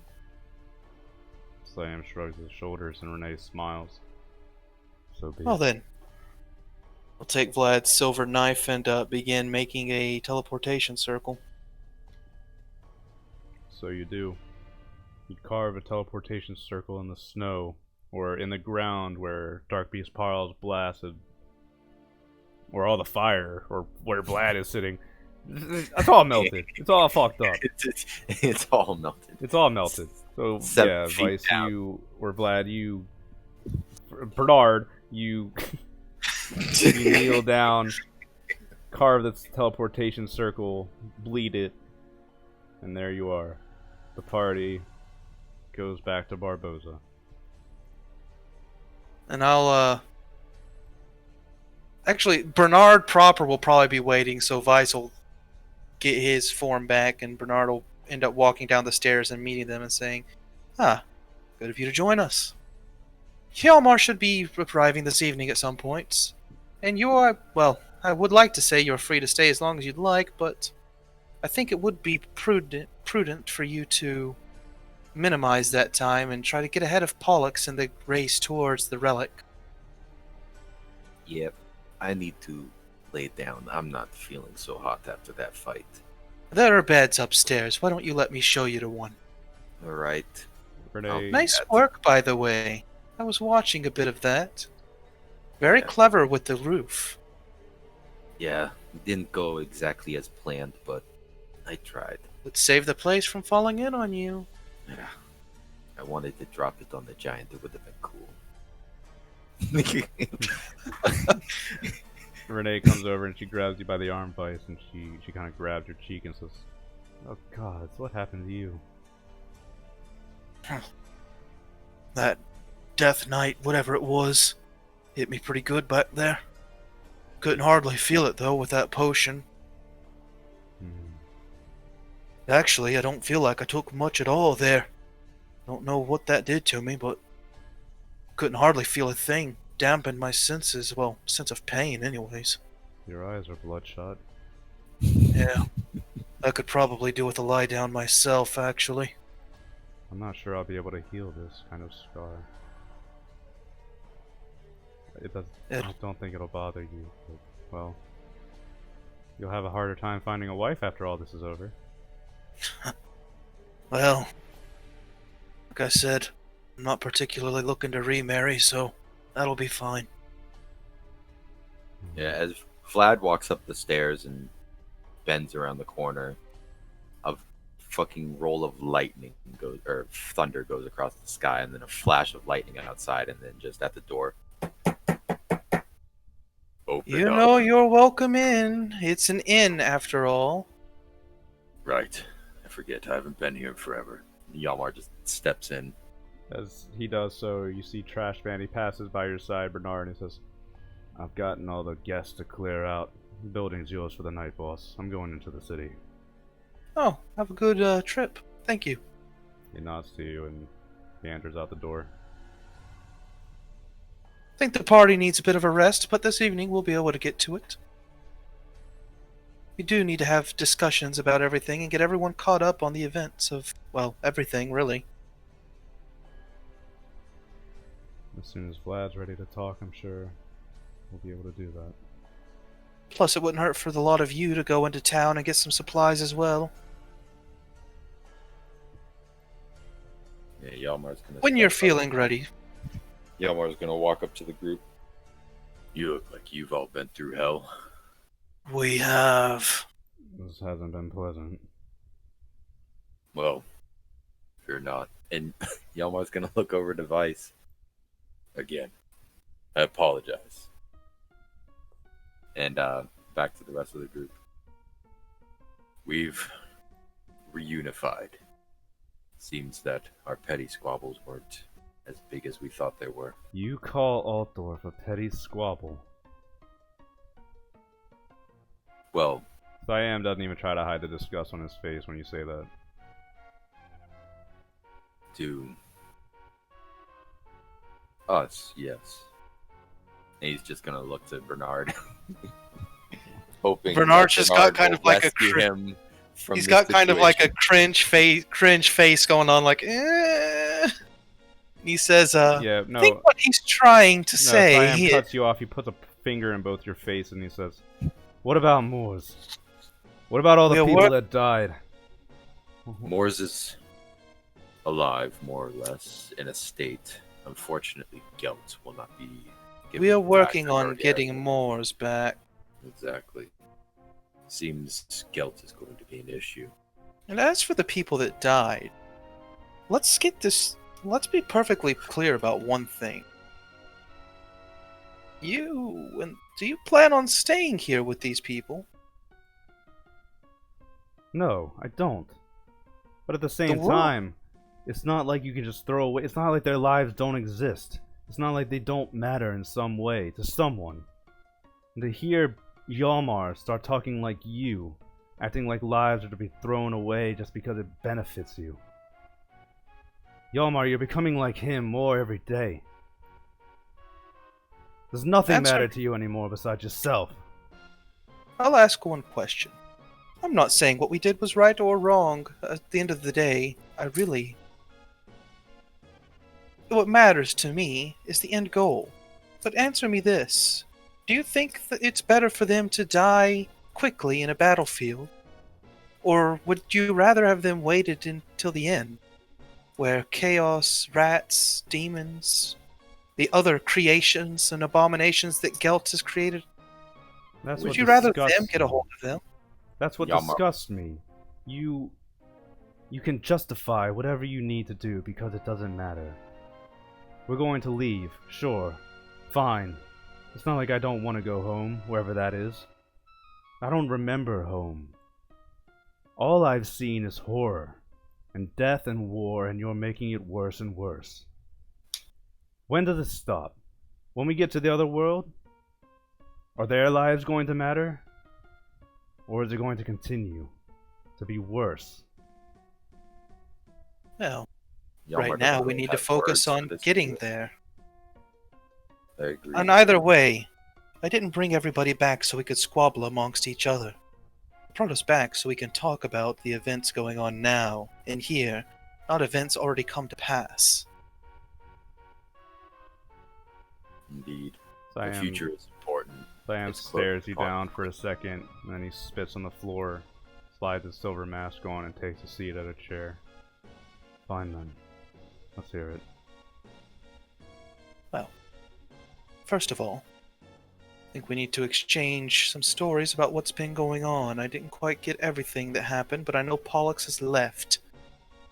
I don't know where he is, but I'd imagine he's coming back and he's going to be gunning for the relic. Or at the very least, your lives. And without Castor around, it might prove rather difficult to deal with him. I plan on studying his coin and see if we can't make it work towards our favor. However,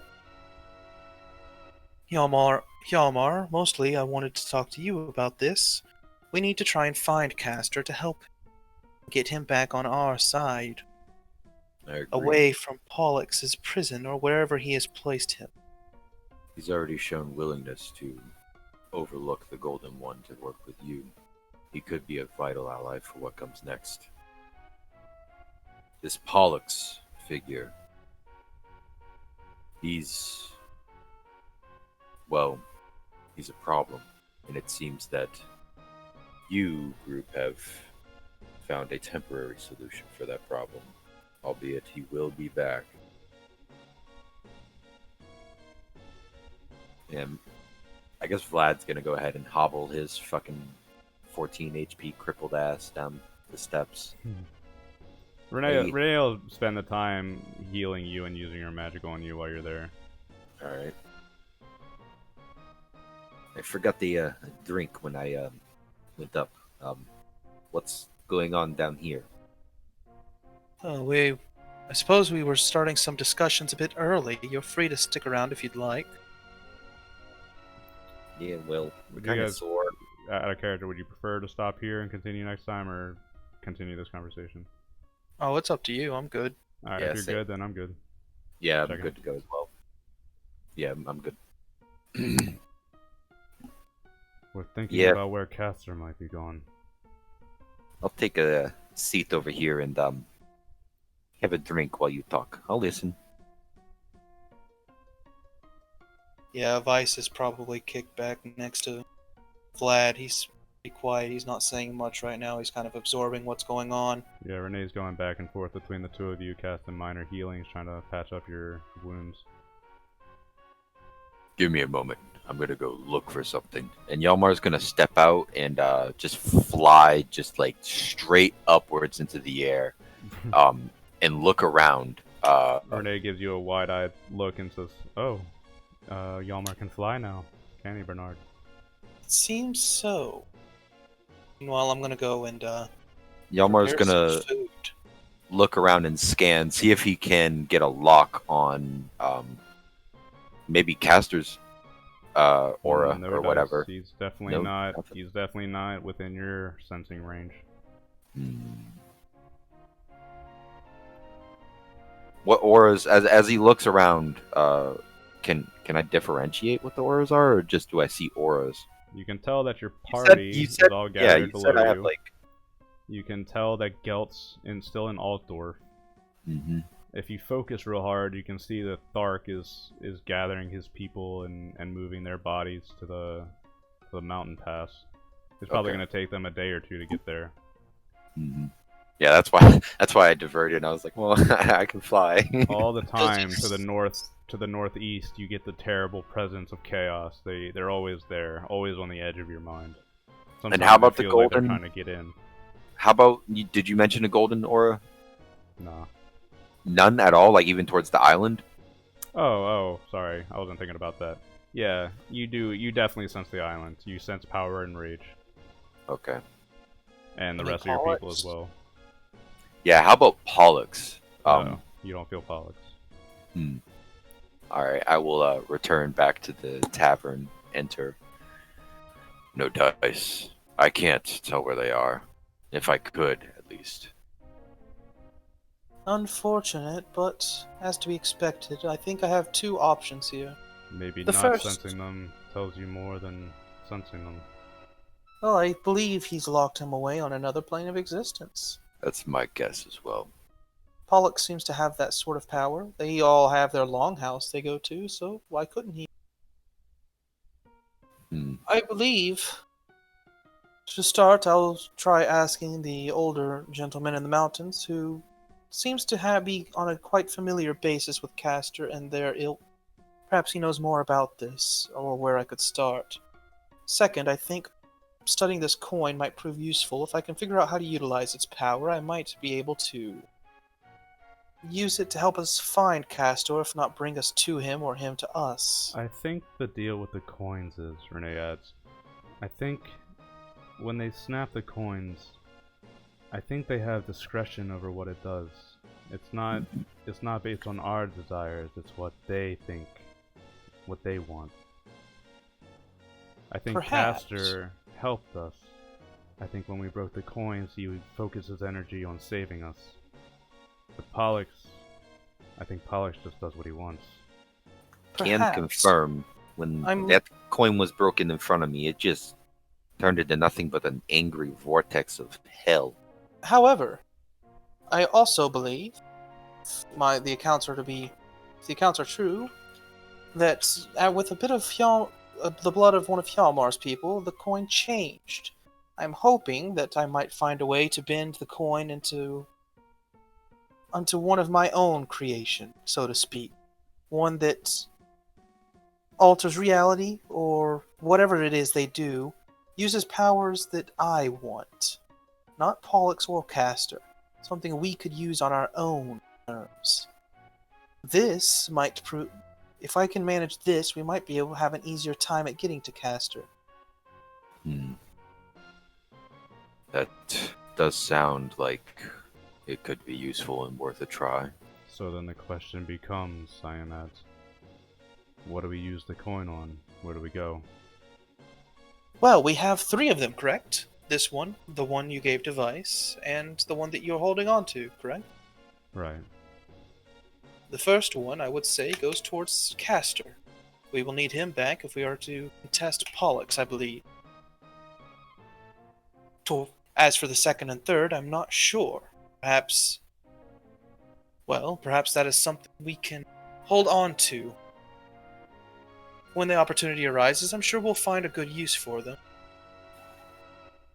Something tells me those coins are gonna change the fate of our journey.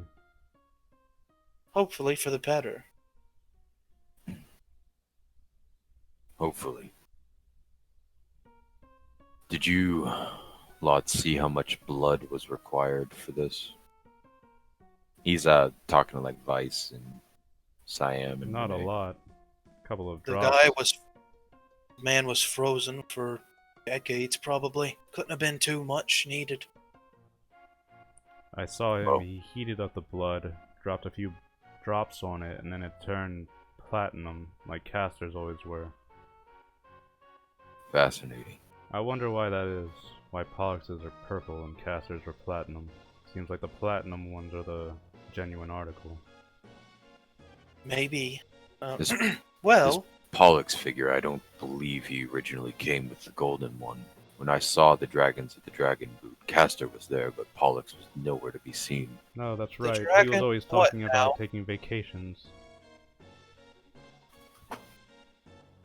The dragon what now? What is this? The Dragon's Moot. That's a discussion for another time. Well, we're all gathered here. Are you sure? Well, it couldn't hurt, actually. I think the more So- information we have, the better off we'll. Yes, tell us. It seems the Golden One didn't, of course, come here of his own volition. I mean, who would? He was cast here by a moot, a council, a group of other dragons who didn't like the fact that he had the power that he does. Called him dangerous and selfish. They worked together in unison, and they, well, cast him to this place, this plane, this realm. So I think I'm starting to piece things together now. When Yes, the golden and it one seems was cast here, he was sent over the island where you're from. And then he broke up his body.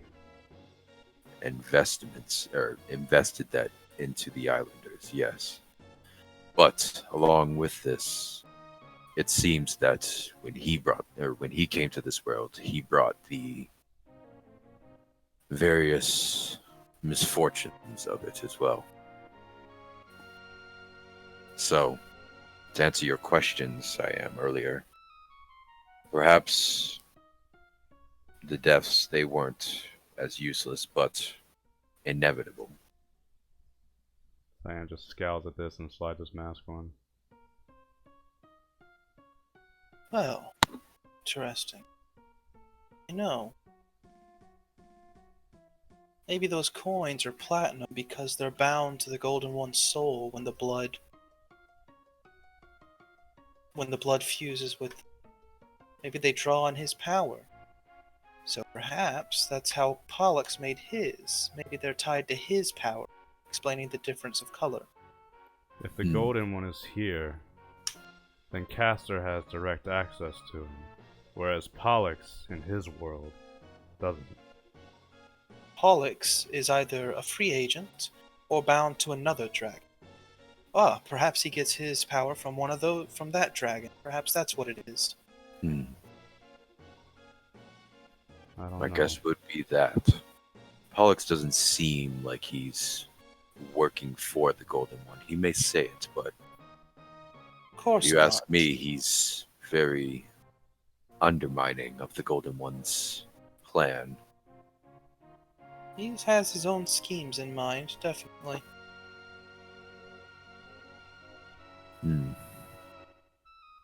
Well, I will offer some of my blood, but I can't stay for long. I must meet Thark, an old companion. I believe I'm going to give the humans the fighting advantage that I said I would in the first place, at least. And he's going to look to Siam. I won't break all my promises. I don't think I want your blood just yet. Like I said, I want to study these first and kind of get a better grasp on them. Because it may be possible that we can create something new that doesn't rely on the Golden One or Pollux's master. But when it comes down to it, I'd imagine the Golden One would be more inclined to help Castor, so his blood may prove useful. Well, you know how to contact me, Bernard. Of course. Leaving so soon? I'm afraid I must. Do what you will. Once all this business in Altdorf is settled, I'm afraid you'll need me to settle that business. I don't believe that you're going to get Moors quite as easily as we'd like. very well then. Balthazar Gelt isn't going to let him go. I was about And as to a matter of ask. fact, I'd be quite careful around him. He doesn't trust you.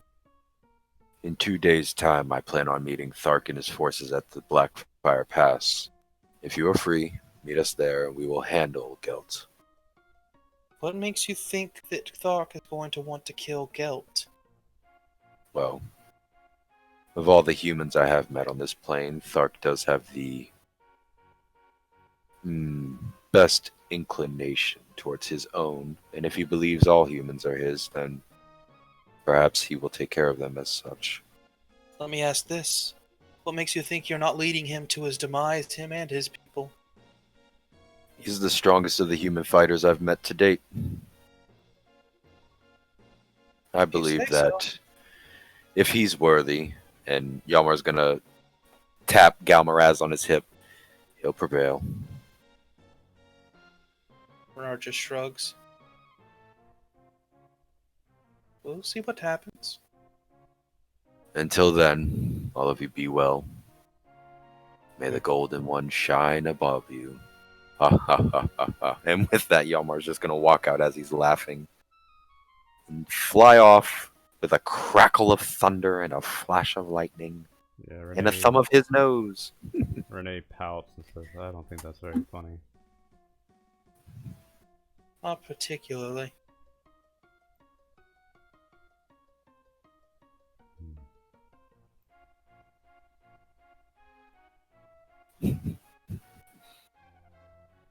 Well then. Hey, since we're like researching, yeah, maybe we can check this out too, Bernard. And he's just Vlad's gonna plop down the scepter. Yeah, I kind of used the last bit of its power when we were fighting those things. I can see what I can do with it. What is it?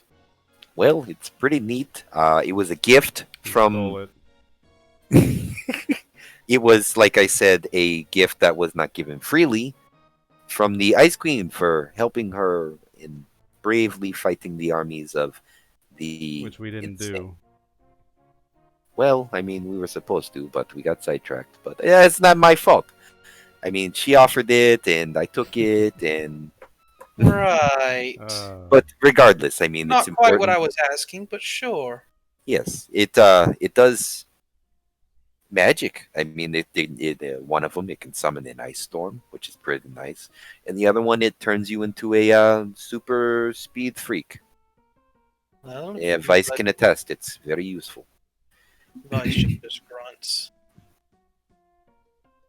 Well, I can see what I can do with it. Anyway, it's no promises. But I'd make use of these faculties while you're here. There's Barboza not too far from here. I'd stock up on supplies. It's going to be rather rough going forward. You can return, but like I said, I don't think we should dawdle too much until we have that relic. We don't want Pollux getting ahead of us here.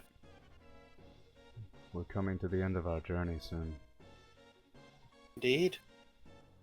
Once we have the artifacts, I suppose that's it. I'm hoping Castor buys me some time. He said he would. Well, we have to save him first. Right, that's what I'm going to be working on. Alright then. So, Barboza and the Crow's Claw are at your dispensal. I will see about that scepter of yours, and in the meantime, Vice is get up and say, I'm going to town. He's just gonna leave. Yeah, Cyan's gonna step up and wordlessly follow after him. Yeah, I think I'll go too. I've never been here before. This place could be very fun, very interesting. Well, I'll get started then. And Bernard will go ahead and start with the scepter and see what he can't figure out with that. Yeah, Renee's gonna stay by your side, Bernard, and as the rest of the party heads into Barboza. That is a good stopping point, I believe. Unless there's anything else you guys want to do immediately right now. As he's working, Bernard's just gonna say, he's got a chip on his shoulder nowadays, doesn't he? I have a theory about that. I think that Cyan's realizing he has more power than he knows. And I don't mean strength. I think there's a guardian angel looking out after him and he's starting to realize it. Oh, yes, Castor and the Golden One. We've all known that. Quite literally told Hjalmar to protect him. Yes, he did, didn't he? I like Cyan, though. I wouldn't want any harm to come to him. I wouldn't either, which makes it a shame that he's trying to pick fights. He's not Hope entirely doesn't- wrong, you know. Not entirely, but, well, as I said, quick death, or whatever's in store at the end times. Maybe he doesn't think that's ours to give. Bernard shrugged. Well, and also implying that the whole Altdorf thing was my doing. That one was entirely on Hjalmar. Oh, he chewed him out more than you. I think he blames Yalmar for that entirely. Whoopsie. I think it's more of Bretonia that he's a bit sore about. Well, that one was an accident. He's not seeing it that way. He can see it the way he wants. He's free to do what he wants, but as I said, as long as he doesn't do anything rash, I don't care what he thinks. Well, if you want my advice, Bernard, maybe just keep the crimes against nature to a minimum in front of him. I don't think he appreciates it, and I think maybe if he thinks that Castor will side with him, he'll act on it. We'll see. Either way, figure out what the scepter does for... I believe it still has one Lad. charge of Ice Storm left. It just doesn't have the 3 charges of Haste anymore. Bernard, you can make an Arcana check. Alrighty. While he's doing that, Mark, am I able to judge distance with Yalmar's demi-perception? Yeah. Like, when I look at the island, can I see how long it would take me to fly to that island? Yeah. The It island with rage and power? took Rage about 16 hours from the island to Altdorf. It would Okay. take you about 24 from that same distance. And then 24 there and 24 back. 18. Okay, so roughly 2 days to get back to Dragonfire or Blackfire Pass, essentially. Right. Okay, yeah, so Yalmar is going to be flying towards the island instead of Blackfire Pass for the time being. So be it. Bernard, you look over the scepter. It seems to be specially crafted. You're not sure where it was made, but some kind of ancient rituals have gone into it. It's clearly some kind of ice magic. And as far as your best guess can go, one of the only people who can really reliably restore it to its uses would be Katarine herself, the queen of ice magic. You might ask around and see if there's other people that have a clue, but reliably, Katarine's your best bet.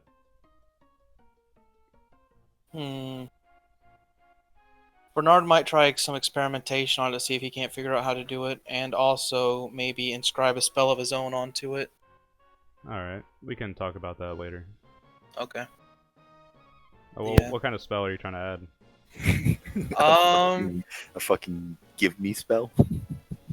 I'm debating between trying to inscribe teleportation onto it or, like, dominate person. Ooh. Alright, yeah. I'll think on that, and I'll get back to you about what you can do with the scepter. Okay. Might And be just fun. kind of experiment some different ways to see if I can't figure out how to give it some charges. Alright. Yeah. That'll be a little bit of time. Yeah, and just after that, I'll just kind of put it to the side and see about working with the coin, trying to see if I can't discern, like, kind of off of my earlier thoughts about it, either drawing power directly from Pollux using his blood or whatever his master is, Right. and see if I can figure out the root of that, see if I can't find a way to either change the root to one of my own desires, such as drawing power from me or Zinch, and if, or, you know, something like that. See if I can't, like, rewire the coin to draw power from a different source, essentially. to kind of work more in our favor. All right. We can. Yeah. We'll. Next session will be a pretty busy, pretty busy session. Yep. Holy shit! Lots of shuffling. Wow. Yay, back in Barboza. Wow. Yeah. Bernard's finally back in his element, planning.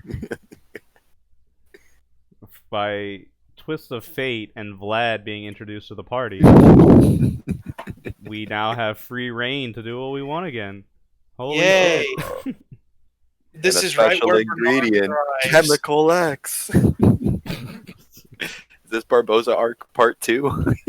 This is exactly where Bernard thrives. Oh man. I have few words to describe how I feel about all this. That was great. I love you, Vlad. You're the funniest little character I've ever did know.